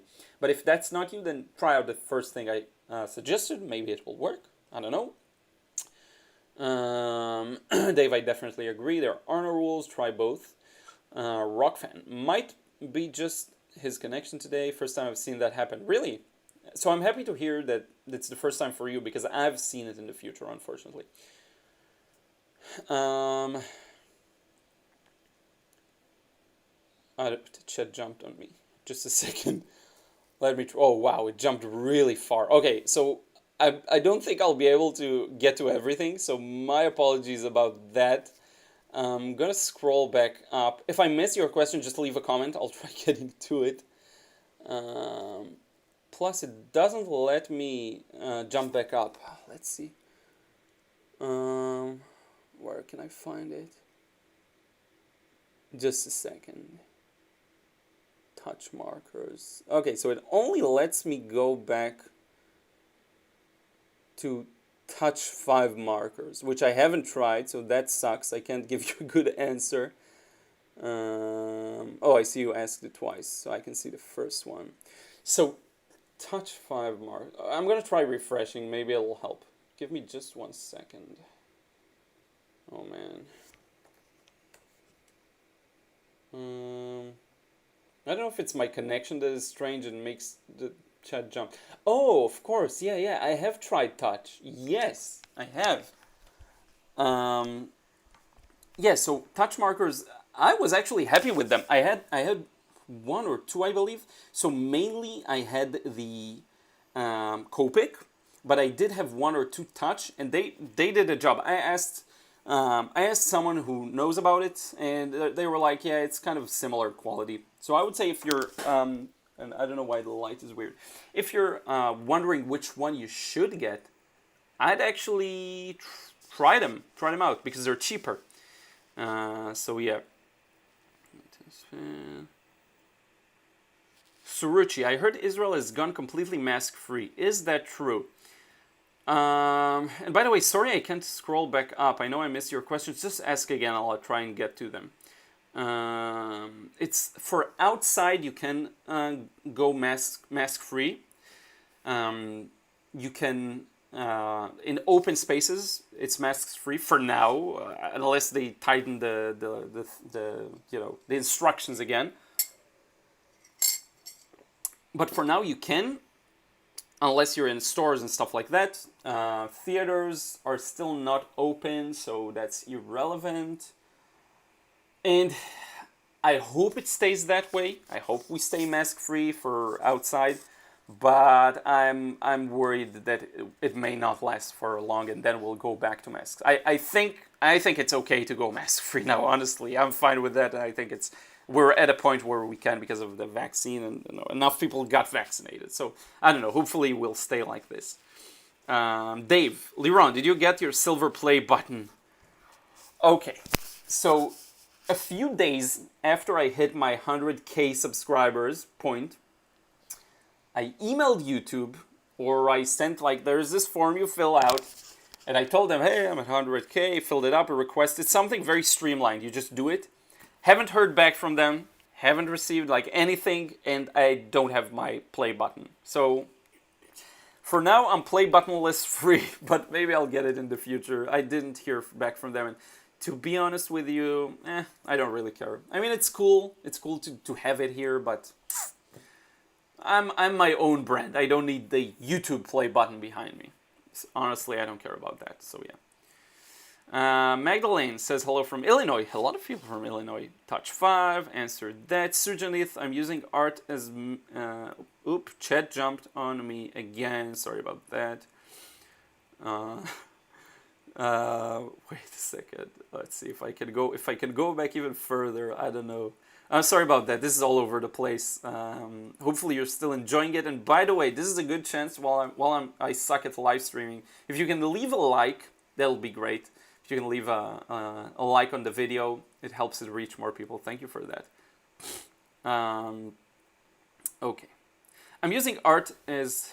Yeah, I think that's the chat. I'm using art as mainly a hobby. So that's the way I unwind. But people who are full-time artists like you, how do you unwind? That's a good question. I unwind with other hobbies. So video games, that's a big one. Just resting, just zoning in front of the TV like this, like a zombie. Doing the type of art that is not my main line art is helpful, like anatomy and stuff like that. That feels like escapism from my art, which is funny. Reading manga. I love reading manga. I hopefully will start reading the Witcher book soon. So that'll be another thing. Mainly things that are hobbies like anyone else. Pokemon cards, arranging them in my offline. Okay, so my connection is really strange. 1 second. 1 second. Okay, so I have a bunch of technical difficulties. I will have to apologize. If I was gone for a few seconds, I just lost connection for some reason. We have this repeater for the Wi-Fi, and when the main one drops, I think it tries connecting to the other one, and then it can cause some issues. I don't know. Sorry about that. I'm going to try and just blast through that interruption. But yeah, this is how I unwind. Press the like button, thank you so much. Pablo asks, are you Mossad? No, I'm not Mossad. Rajiv Dixit, you are a great man, dude. Thank you. Michael H. Hey, from the Netherlands, Liron. Started on your frustration-free watercolor course yesterday, and I love it so far. This is definitely worth the money. Thank you so much, Michael. I really, really appreciate it. Very happy to hear. Again, listen to your audience. I listened, and from what I saw, this was the main issue people were dealing with, and I decided to address that. It's as easy as that, really. Alessandro, do you like any sport? I used to really like soccer.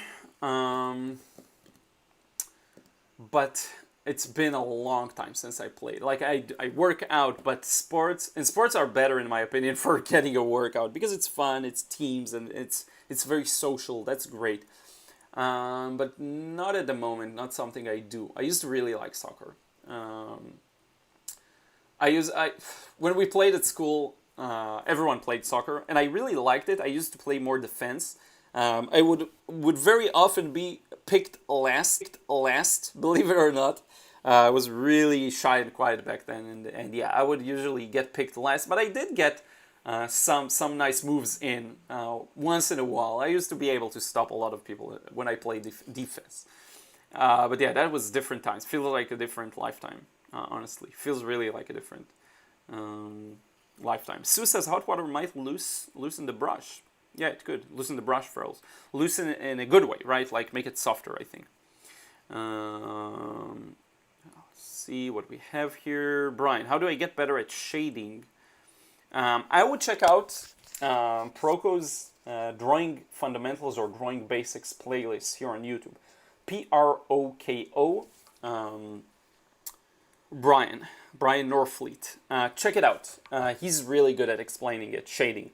Understanding shade and shadow. There are a few technical terms you want to learn. So you want to learn about core shadow, about reflected light, about cast shadow, occlusion shadow, I believe that's another one. And once you understand them, you'll be able to recognize them, and you'll be able to draw them as you see them. You want to be very aware of edges, because some shadows have very sharp edges, very defined. Some have looser edges. You want to basically understand all of that in addition to just practicing doing it, okay? What you want to ultimately do is understand, learn the technique for getting a smooth edge, a sharp edge, all of those things. Learn how to get the result you want on paper, and then go a level higher and get the result, not in terms of just the technical result, but the vision. It will connect, but you have to start with the terms. I would honestly direct you to Proko's course. It's so good for beginners. It's just really good. If you like that very step-by-step approach, that's a bit technical, yes. Check it out. You can check out my How to Shade course. It's a bit different. It's a bit more direct, a bit more oriented at sketching. But I would definitely check out Proko's playlist on YouTube. It's free. So yeah, Drawing Basics, Proko. I'm trying to answer in order, 1, 2, 3 Rock Fan, but I missed a few, I know it, so sorry about that. I've only ordered the gray tones, Dave says, I only ordered the gray tones to use for shadows. Ian Finelli uses these and they go great. Interesting. I like Ian's work. I've seen some of it. Sanchez, don't forget to hit the like and subscribe. Thank you so much. Thank you. Calvin Zero, hi there, Ron. Can I send you an email to run an idea by you? Yes, for sure. Never ask me if you can send me an email. Just send one. That's perfectly fine. I take some time to answer. I know that. My apologies. Question, how do I shade better? So I answered that, I think. How to make shadows in shirt. Says Helmet Family, how to give curves in dress. So if you're talking about clothes and folds, check out my book. I actually have a book on Amazon called How to Draw Folds and Clothes, I believe. And there are quite a lot of good books on the topic.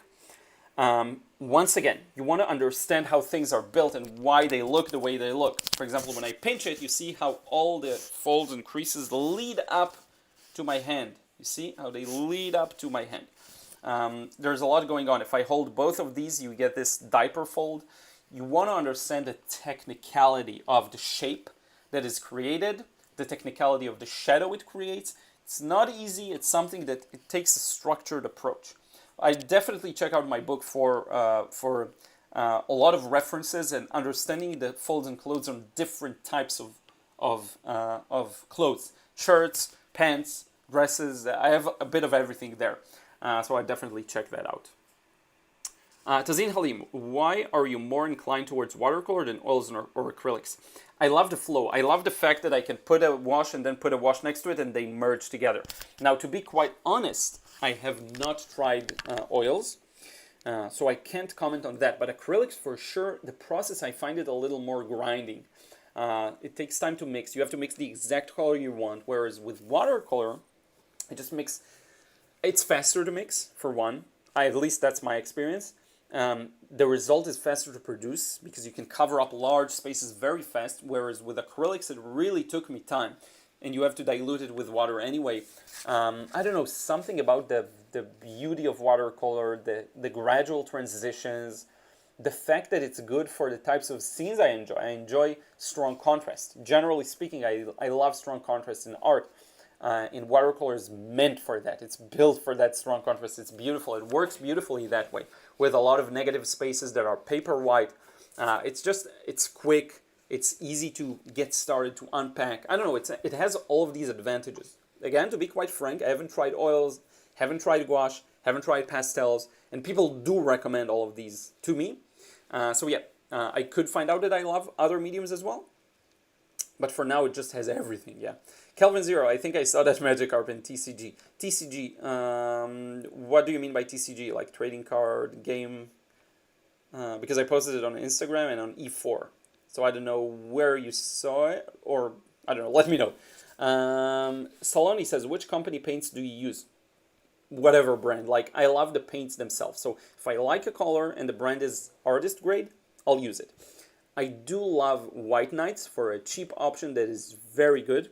I love Daniel Smith. I love SAA. I love Shinhan PWC. There are plenty of great brands out there. Find the colors you enjoy and go with them. The brand doesn't matter as much as long as it's Lightfest and it's artist grade. Saloni Marwa. There you go. I said your name. I saw that you wanted me to say your name. MB, thanks so much for the advice. Really helpful and transferable. Yeah, that's what I hope, that it can actually be applied.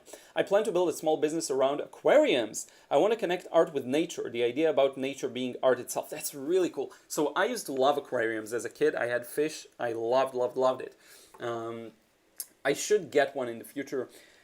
I love that to mess around with it, you know, the filter and the lights and the fish you choose and the decorations and the gravel. I love that kind of a thing. It's something I keep forgetting about. I remember as a kid, I actually found a book in our school library that talked about aquariums and fish and how to set it up. And I read the whole thing, just having fun, just flipping through it.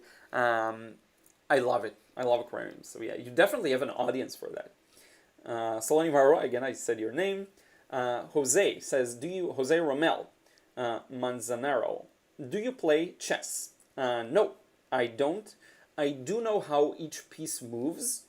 I think I remember.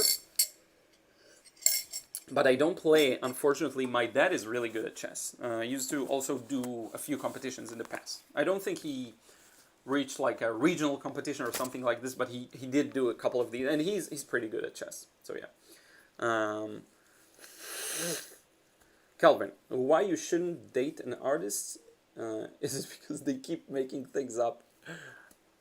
I don't know. It's an interesting question. Why you shouldn't date an artist is because they keep... I don't know. I think you can date someone who keeps making things up. I guess as long as it's for fun. But yeah. Kutekilala. Hi Liron. Do you listen to music when you paint sometimes? And if so, what do you listen to? Yeah, I listen to a lot of music. So here are a couple of things to throw at you. As a teenager, I really enjoyed what was popular back then. So I used to listen to a lot of Bob Marley.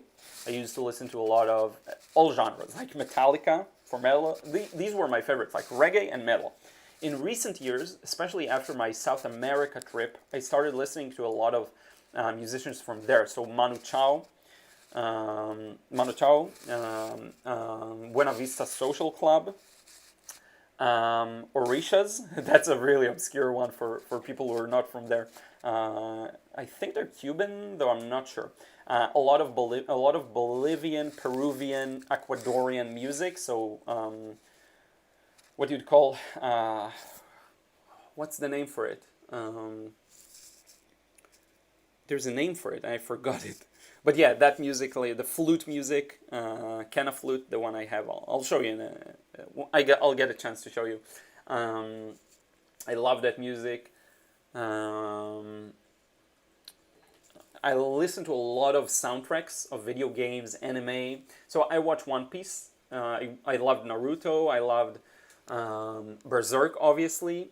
Currently playing The Witcher. I love the Legend of Zelda video games like Breath of the Wild.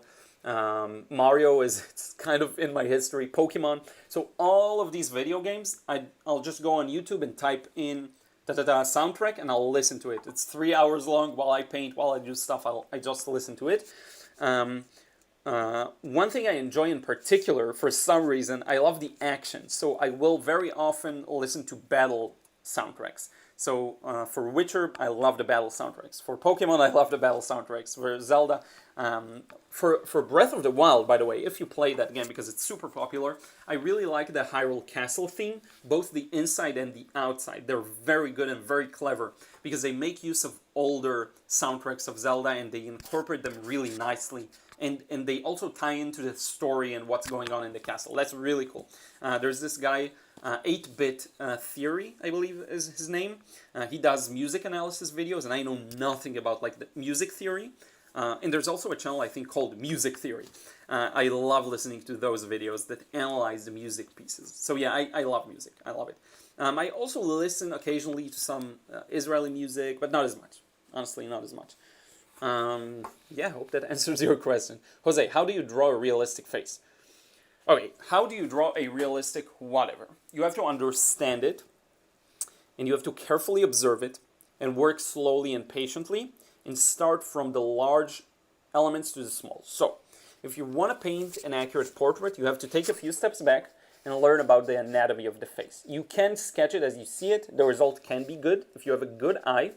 But I would highly encourage, if you're looking for that realistic result, and some people don't, but if you do, dive deeper on the anatomy. Understand the nose, how it's structured, the mouth, the eyes, the eyebrows, how the head is built, where it's like an oval, but then you cut out, it's a circle, the ball, and you cut out the side. So you have this area where there's a sharp plane change from from the side plane to the front plane. You want to understand it in three-dimensional space. And you want to learn what the face looks like generally, the distance between the eyes, how it relates to the nose, the bridge of the nose, this thing here, the keystone, I believe it's called, this little angle that's dented inside. For example, the eyes are indented. There's the eye socket. And that's very important because when I look here, look at this area, it bevels outside and then it goes in. Because of like this you won't see it, but like this you will see it. So it's really important to understand it. Then you have to understand light and shadow, and then you put it all together. It's a long road. It really is a long road. What you can do alternatively is just draw and find the proportions, use what's called plumb lines or pipelines. You figure out the nose intersects this part of the ear, and then you put a dot there and you mark that. You can use the grid method to draw accurately. There are plenty of ways of drawing accurately. But your fundamentals will always be your safe bet. Understanding gesture, proportion, three-dimensionality, perspective. For example, perspective, you wouldn't think it applies to the face, but it does. If I look at you from the side, you see how my eyebrows are at an angle. Now, how do you get that angle correctly? If I look at like extreme angle to the side, the eyebrows follow the same line that defines the mouth. So you get a grid, essentially, of the front of the face. You need to understand these concepts. That's the best way to slowly and gradually build up to a realistic face. Okay? Long answer, but it is a tough thing. So yeah. Coco, what's the best thing that ever happened to you? Wow, that's an interesting question. What's the best thing that ever happened to you? There is a lot. I think there's a lot to be grateful for. I'll indicate a few things. I think the fact that I actually was able to build something that works around my interest, like, and having an audience like you, that's one of the best things that I don't know if I can say happened to me. Um, but yeah, it does. This is something that happened with time, and that's like the number one thing I'm grateful for in that regard, like of work. Um, Ruth and May, obviously, the people and creature that are closer to me, that's huge. But like something that happened. What's the best thing that ever happened to you? That's a good question. That's a good question. Happened. I'll have to think about it. I don't have anything that comes off like. I can give you something really important that happened to me. So here's how I'll frame it within work context. Here's something incredibly important that happened to me. When I started building my business, I published my first book. Um, it was the perspective drawing book on Amazon. And after a few days, it sold a copy. Now, I don't know what would have happened if I wouldn't have sold that copy. Because I didn't do much to sell that copy. I did a bit of research. I worked on the book a lot, yes, but no one guarantees that your product is going to sell, even if it's good, because you have to know marketing. It actually sold organically. Someone found it. And for that, I'm grateful because I have no way of knowing, maybe because it was just when I got started. Maybe I wouldn't have stuck to art, maybe as a profession. Maybe I would have said, okay, I didn't sell, I'll move on to the next thing. And not necessarily like, not even be too disappointed because I try not to dwell on failures. But that was huge when you think about it. It was my first sale ever. Ever. I don't think I ever worked a job where I sold something. So I would say that's the best thing that happened to me in that regard. Because it sparked this whole career. It's been now 7, 8 years almost, 7 years. So yeah, it's one of those things that are so random, and maybe I would have said, okay, I'll set art aside, I'll just do it as a hobby and find the next business idea, or find the next thing, or maybe I'll get a job, or maybe who knows? But that's huge. That's the best thing that I can say happened to me. You could argue that like being born to a good family and all of that, that's yeah, but I don't know if that's the kind of answer you're looking for, but there is a lot to be grateful for. But yeah, that's a really good question, Coco. Thank you for asking. La Sanchez, thank you. I will file a time away from work when you have decided on the date. Okay. 123 Rockfan. It doesn't make sense to keep asking the same questions over and over. He answers everything in order. Oh yeah, but look, okay. So Rockfan, I have missed some questions. So thank you for helping me. But I'll just say that if I missed something, feel free to ask it again. But yeah, if you ask it 5 times in a row, it doesn't increase the chance I'll see it though. So yeah, that may not make as much sense if that's what you meant. But thank you. Cynical, hello from the Pittsburgh area. Lana Goes Art. I like the time you stream at. Very convenient and not in the middle of the night. Yeah, I try. It's honestly the best time for me too. So, you know. Aparna. Aparna Kathari. How long have you been painting? Answer that. It's about 7 years, 6 years, something like that, I think. Elsa Grace. Where did you get Ruth? So, May has been sending me pictures of dogs for a long time, for a few months, when we kind of talked about adopting. And then she sent me a picture of Ruth, and I was like, we're adopting her. I don't know why, but I immediately knew as soon as I saw her picture. She does look a little similar to my parents' dog in terms of the face, the facial features. So maybe it was something I was familiar with. I felt kind of compassion towards it, and then I said, yes, let's adopt her. It was 2 years ago, I believe. So now it is, yeah. We adopted her, I think, the start of June. The start of June 2 years ago. 2019, and it was from this, what do you call it? Like a non-profit organization that does this, that rescue like a shelter, or I don't know what you'd call it, like that rescues dogs, either from the street or something like that, and and it was one that is based in a place called Bat Yam, I believe. It's called Dogs Are Us, and it's close to Tel Aviv. It's close to where we live, and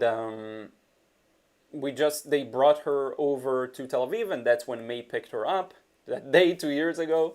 And I'm so happy. Like when I think about the fact that she was found in the street with her puppies, that's so sad. And we don't know where the puppies are. We do know one of them was adopted a day or two before she was taken to like a foster family. And we really want to find her puppies, but we don't even know if she'll remember them. We're not sure. Like we did some research, and some people say it's not really that. Like she won't recognize them necessarily, or she won't care about them. But it was sad thinking about it. She was alone in the street with her puppies. It really is sad. There's this picture of her inside like a small, cage. I don't know what you'd call it. The box you carry cats and dogs around. It's just so sad. But now she found a good home, and she's really sleepy. Her eyes are actually open. I don't know, but she's here. She's right here next to me. And because I work from home, that was a big point in our advantage to being able to adopt her, because they were looking for, because she doesn't like to be alone. It's still something we need to train her to be more okay with. It's my fault mostly, because I hate leaving her alone, and I'm so used to being with her all the time. And when you leave, she cries, unless you give her something tasty that will distract her, which is what we do. And then we do this routine where we let her kind of relax and eat. Like we have a Kong, this thing you fill up with peanut butter and her food. We freeze it, and then we let her have it. And she kind of relaxes into it and chews on it. And then we say bye-bye and we go out. But we do it very gradually. We leave one at a time whenever we both have to leave. But yeah, that's a long question. Where we got her, she actually came from the north. I believe a place called Usfia. So yeah, that's where she came from. And yeah, but we got her from this NGO or something, like a rescue thing that is based in Bat Yam. But originally she's from the north. Yeah. Raul says, joke, why shouldn't you ever date an artist? I don't know, they just seem kind of sketchy. Oh, that's good. Sketchy. Coco, do you like watercolor paints? Yes. Elsa Grace, how did you meet your girlfriend? Oh, that's interesting. Tinder. Actually met May on Tinder. So yes, sometimes it works. It works out. Aparna Kothari, how do you come up with such contrasting colors for your paintings? Please reply, I hope you have a good day. Thank you, Aparna. Such contrasting colors. So I have a very limited palette I use. I use this blue, red, and yellow. And these contrast naturally very well. Now, I do like just warm and cool. That's a good contrast. So blue and orange, or red and blue, or yellow and purple. All of these things. Just look at a color wheel, find the opposing colors, and use them. That's a good place to start. Differences in temperature, differences in values too can create a contrast. It's just you play around with paints and you slowly learn what feels good, what looks good. That's pretty much it. John, Liron, I've heard you talk on some of your podcasts about your meditation process around your values principles. I'm not sure how you do this and would love to know. Thank you. So yeah, I have worked in the past on defining what my values and passions are. Yes, it's a good catch. Do you remember how I did it? So here's what I do. I wrote down a vision. Now this vision includes, however you want to phrase it, my passions and values. Value is a thing you aspire to. So integrity could be a value, productiveness could be a value, relaxation could be even a value. And a passion is another thing I define for myself, 7 values, 11 or 12 passions. A passion is something you want to experience, you want to live. So yes, relaxation could be both, but integrity, for example, is like the thing that guides you, and then maybe communicating on a regular basis with an audience could be a passion. I don't know. A passion could even be cooking or food or something like it's something you want to experience on a daily basis. Whereas value is something that leads you, that moves you, that helps you aim whatever it is you do. So yeah, what I did was phrase a vision, and a vision is an empowering text that you read and it feels good. It makes you feel good, makes you feel strong, makes you feel connected to a goal. And that incorporates on a subconscious level or on an abstract level the value and passions. And I read it every day. So the way I do it, it's a process to define your values, to define your passions. It's a very step-by-step process that a friend of mine created based on a lot of resources that he put together and built this program that is really nice. It's self-help, in essence. It's self-help and coaching. And it's a process you go through. And at the end of it, you write a lot. It's a lot of writing, a lot of visualization. At the end of it, you should have like a list of values, a list of passions, and then you use them to build a vision. You start with something, you write down, I do this, I do that, I feel like this, I feel like that. I interact with people who are, that I complete that sentence. It's a lot, it's very, very personal. But it's meant to make you feel good. And you'll read it every morning, and then you'll realize, oh, this part I don't feel like I resonate with. So you get rid of it, you write something new. Maybe something new is on your mind. Maybe suddenly you care more about your nutrition, so you incorporate that into your vision. It's an ever-changing, ever-growing process. Every 6 months or so, I feel a change coming, and then I make a change to the vision whenever I feel like it. But because it's so accurate, I don't find myself making a lot of changes.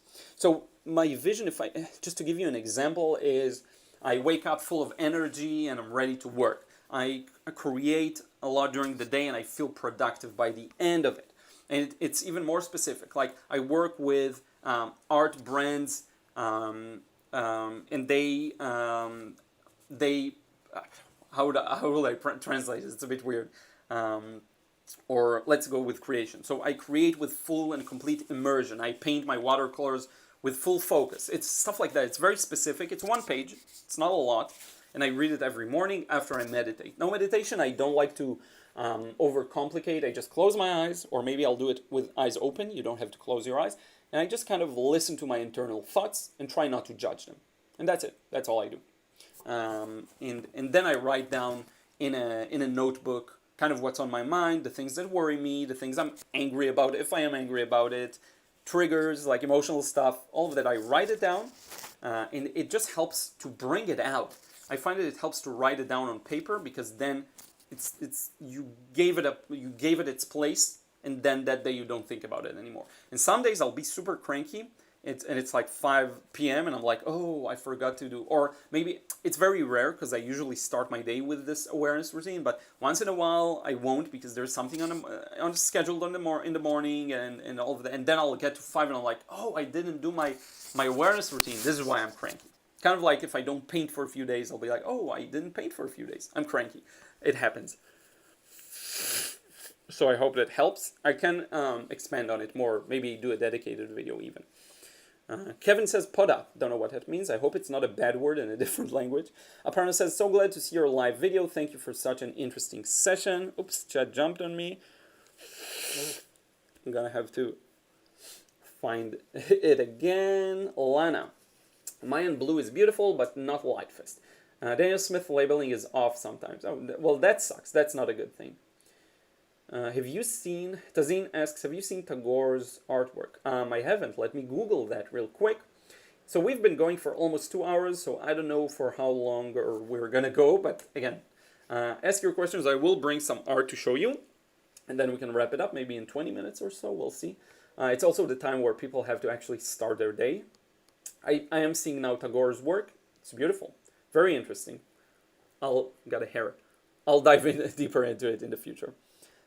It's open. I opened the tab. Hamdan Muhammad. Hello. Hey, my friend. How are you? Arbel. I've started a new channel. Well, Titchadesh, as we say in Hebrew. I hope you'll enjoy it. Having a YouTube channel is really fun. It's a great experience. It can be very frustrating too sometimes. Kelvin Zero. The whole Mayan line aren't Lightfest. Daniel Smith was it. Okay. Mayan. Let's skip a bit. Sujanith says needs to go. Thanks a lot. Thanks for being here. Roblox. Tell me how to draw a black and white anime drawing full body. That's a very specific thing.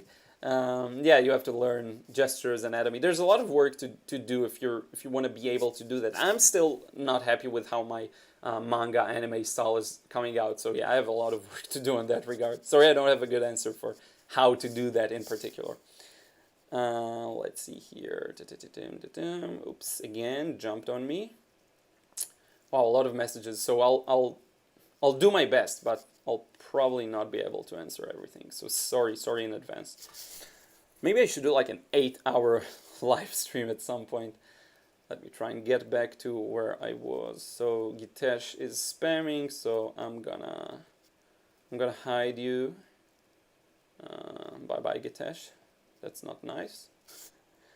Let's see if it worked, and your messages should disappear. Let's see here. Wow, it really jumped. Whew, okay.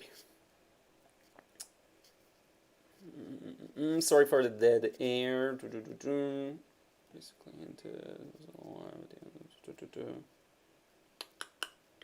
Bro, you are mad. Thank you, I guess. I don't feel mad though. Vojta, do you have a dream art studio? Would you have it as a part of your house or a separate building, and how would it look? I actually like the idea of having my studio here in my house. It could be cool to have it outside, because then you have that whole, you get dressed, you leave home to go to work, which is, it can feel more professional. But I actually like it for now here. Dream art studio. I think, if anything, is size. So right now I crammed everything in this space, and yeah, I saw someone request a studio tour. I will do another one, hopefully soon, but it's a small space, which I'm fine with. I crammed a lot of things in here and it still works out really well, but I love to feel like I have space and room to move. I also like the idea of having everything set up in advance. So ideally, to have a streaming setup would be good, where I don't need to move anything. I can just sit down and get started. Because right now I do move my laptop from my work desk to my art desk, because it's easier for me to have that top camera here. So hopefully having a setup where I have my workstation, my writing station would be great, or maybe just art and writing station, and streaming station would be good. Maybe my streaming and filming is the same station.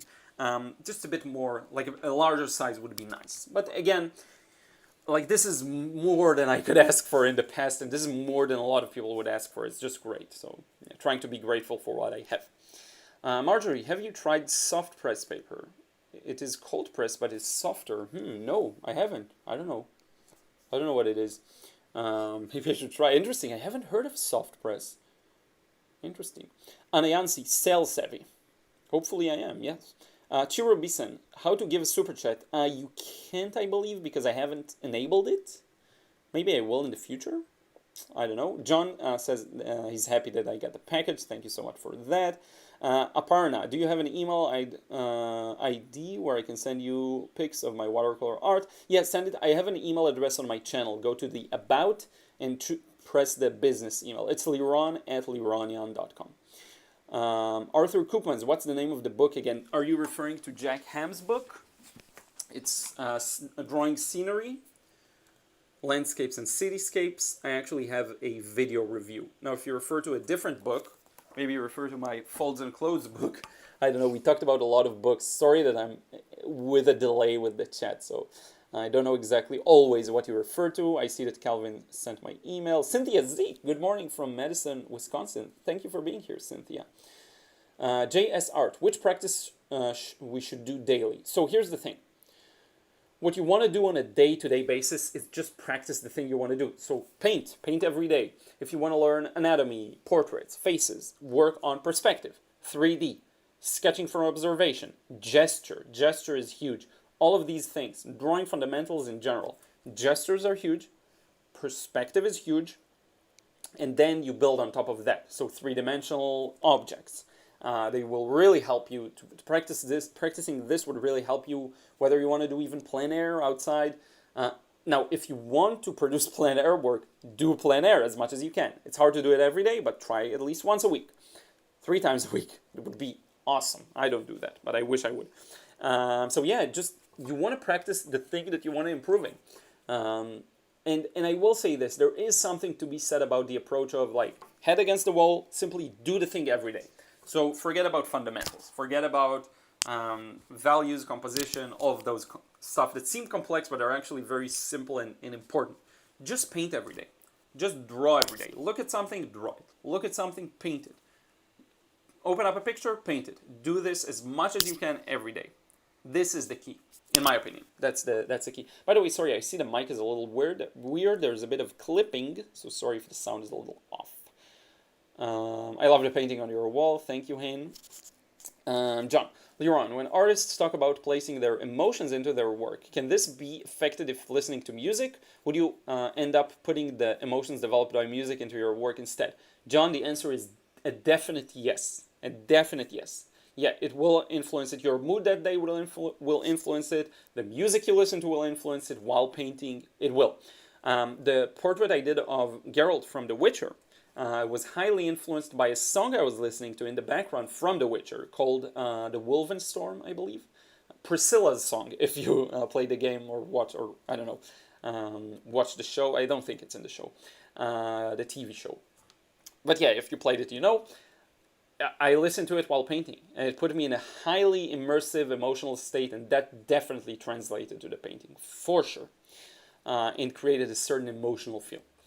MRC Gaming, how do you make faces that look similar to the person? Again, anatomy of the face, you gotta learn what a basic nose looks like, what eyes look like, what a mouth looks like, where they're placed on the head, the shape of the head. There's a lot of actual knowledge to gain, and then try from observation. So for example, the nose has a bottom plane, front, and sides, kind of diagonal.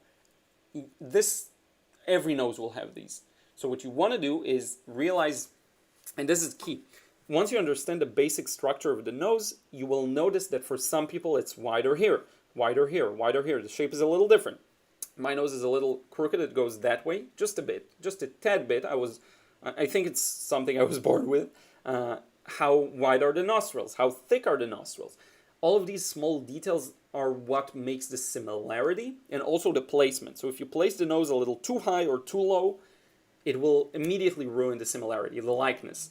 So you want to learn where the nose is, the general proportions of the face. Notice how the eyebrows kind of coincide with the tops of the ears.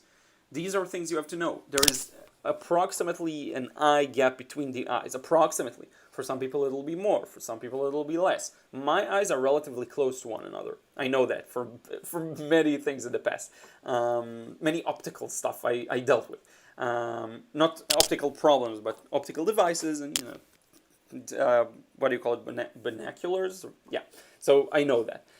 So every person is different, but you have to learn the basics of anatomy of the face, proportions, then you can start applying it to actual people. It's a long way to go. Do your research on YouTube, that's the best. Vojta, definitely read the Witcher books too, Liron. They're even better than the game. I will.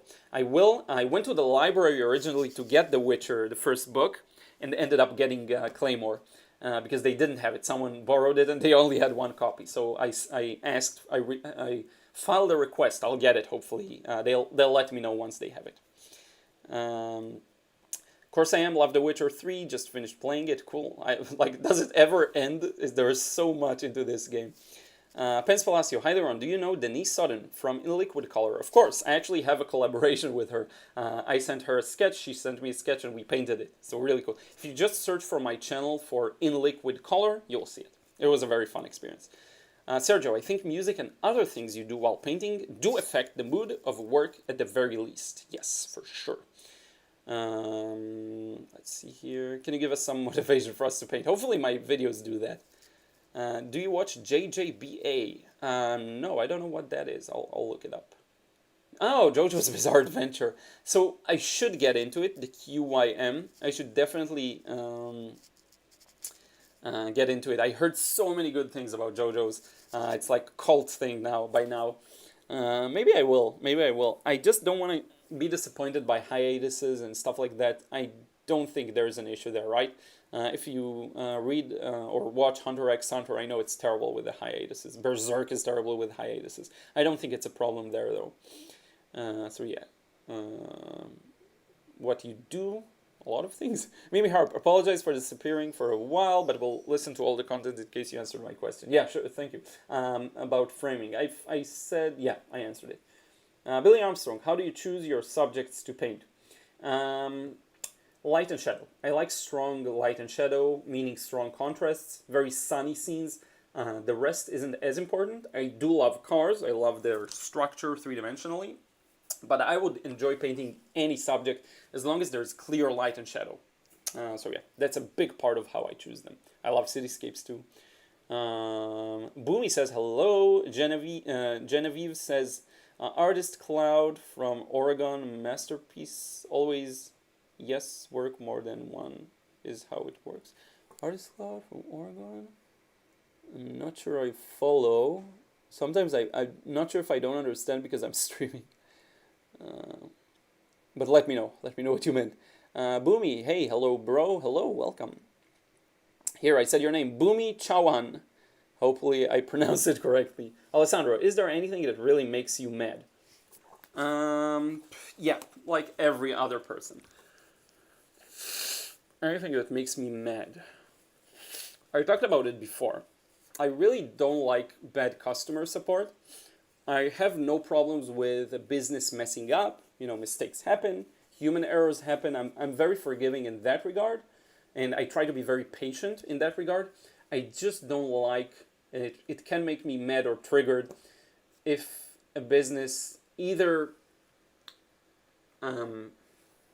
is dishonest and they actually think I believe the dishonesty, that if that makes sense, try to trick you and they think you fall for it, and bad customer service. I hate it. Like, again, if you mess up, you mess up. That's perfectly fine. I mess up all the time. You know, people send me emails about the technical issue they have with the course. It takes me a long time sometimes to answer. Maybe I missed an email. That happens. But once you do give me the support, I do expect good support. I really dislike bad customer support, and it can make me mad sometimes. Sometimes I can kind of take like a few steps back from it, distance myself from it emotionally. You know, see the situation from a third person's view, but yeah, that can get to me. Mad. Not mad. I can feel triggered. I can feel bad about other things. Mad. This is the thing, I guess, that makes me mad. Martha, I have trouble painting the faces of people I know. That makes sense because you're so close to the picture. It can be sometimes hard. Actually, that's a phenomenon, I think.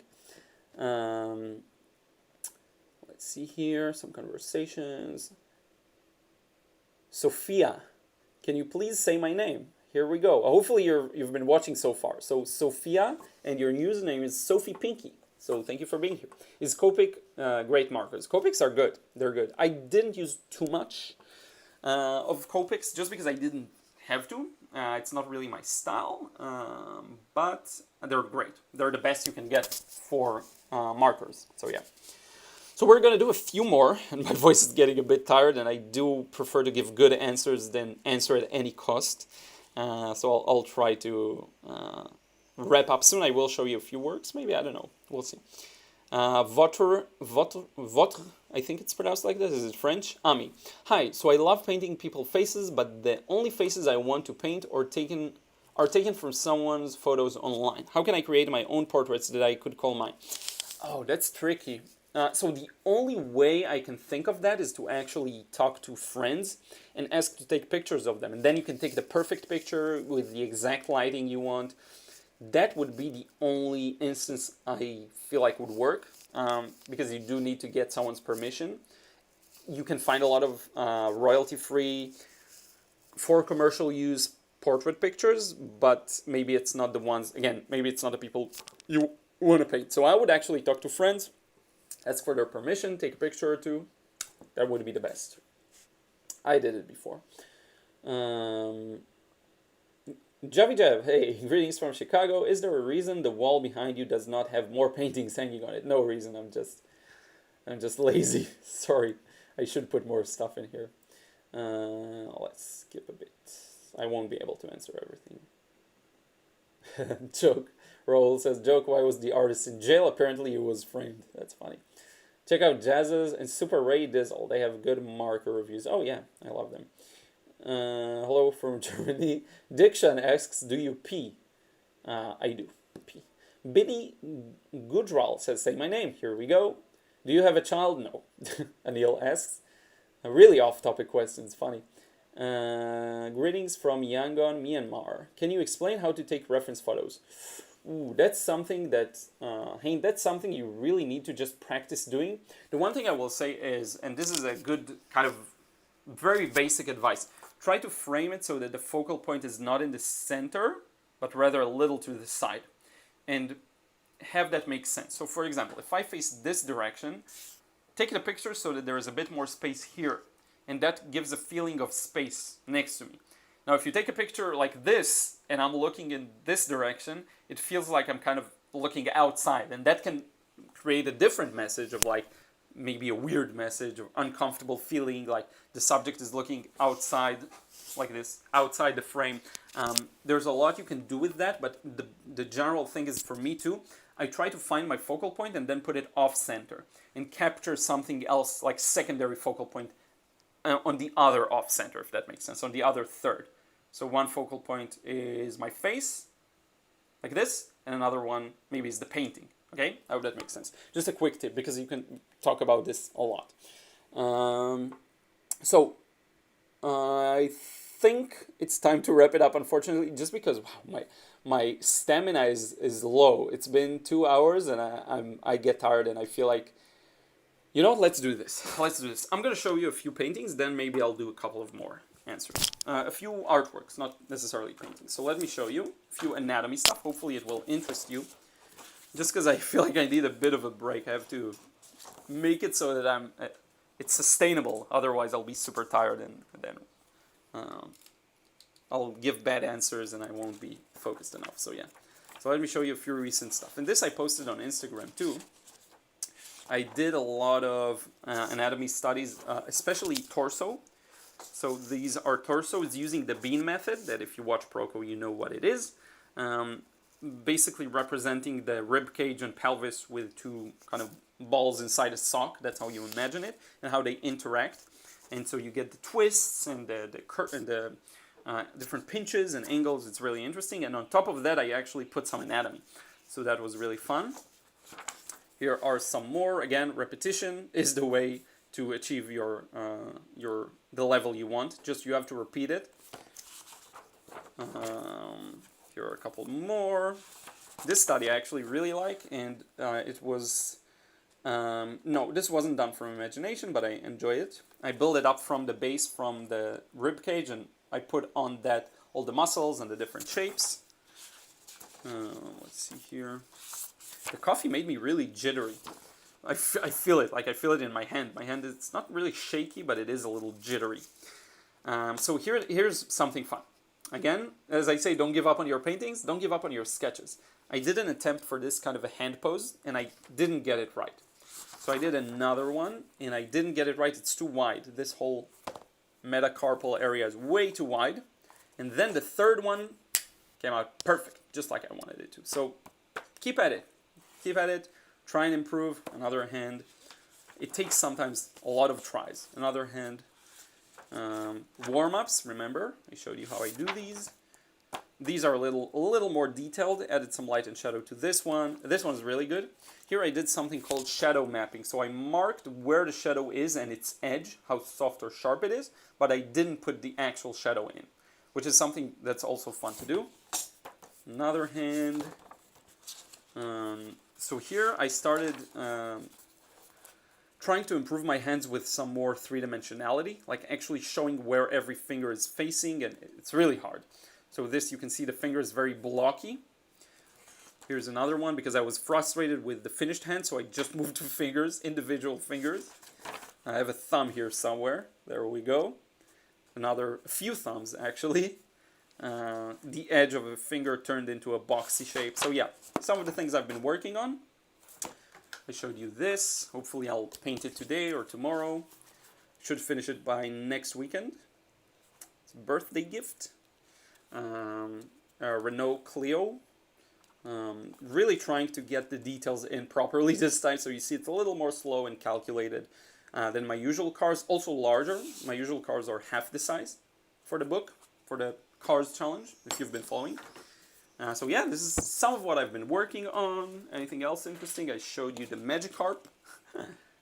And yeah, this is it. Wow, I feel really jittery for some reason. I don't know if it's the coffee or just the talking and hyperventilation. So we will have to wrap it up soon. I'm sorry because yeah, there's so many messages in the chat. I wonder if I'll ever be able to do like a super long, like, because some people do it like 8 hour long live streams. But yeah, I will bring this to an end right now. I'm trying to figure out how I can do more with my limited time and limited time resources. If you have any ideas, let me know. These live streams were initially a way for me to do that because I can answer a lot of questions, but then the more messages and questions I get, the harder it gets. So I'll try to, I don't know, let me know if you have any ideas. I can do like a video addressing some more questions that I didn't get to. I can do a lot of things, but at least we can take comfort in the fact that all of the questions that are asked do feed into my content. So I'll probably go over the chat and kind of at least read some of the questions, maybe jot down a few ideas for future videos. So you may very well see your question answered in a future video. So I do have to always thank you and apologize at the same time. I really am sorry. It's just that, wow, my mind is really like, it's going fast right now and I feel a little tired. I think I need to rest a bit. But yeah, I have to keep this sustainable as much as I can. But I really want to thank you for being here. I really do appreciate it. If you get in fast and then you type the question, I'm more likely to see it. So sorry for anyone who jumped in a little later. Hopefully you get value because some questions do represent the questions of other people. So that's definitely something. Hopefully that helps. And yeah, I just, all I can say is really thank you. Thank you for being here. Thank you for watching the videos. I really, really appreciate it. Can never thank you enough. So many people, like every day I get emails whenever someone purchases the course, and every day some people buy it, and I'm super grateful for that. And as I mentioned before, if you have issues accessing the courses or something like this, and you send me an email, I do look at like every 1 day or 2 days. I'll make sure that I don't miss emails, but if I do, my apologies again. Always try to give the best customer support, but for now it's just me. So that can I can miss some things. Just send me another email. And yeah, anything that I said to send me via email, I will see. Just apologies if it takes time. I'll stop apologizing now. Hopefully you enjoyed it. Hopefully you gained something out of it. And yeah, thank you so much. A good video coming up Saturday. I think you'll enjoy it. I want to do more. Like I always move and oscillate between doing more painting, doing more sketches. Saturday's video is going to be a painting. It's going to be based on the last live stream I did. I'm going to take a snippet, show you the portrait I did. Hopefully you'll enjoy that. Let me know. I will follow the feedback. But yeah, this is it. Take care. Thank you so much. Stay safe wherever you are. I really do appreciate you watching me. And I will talk to you again real soon.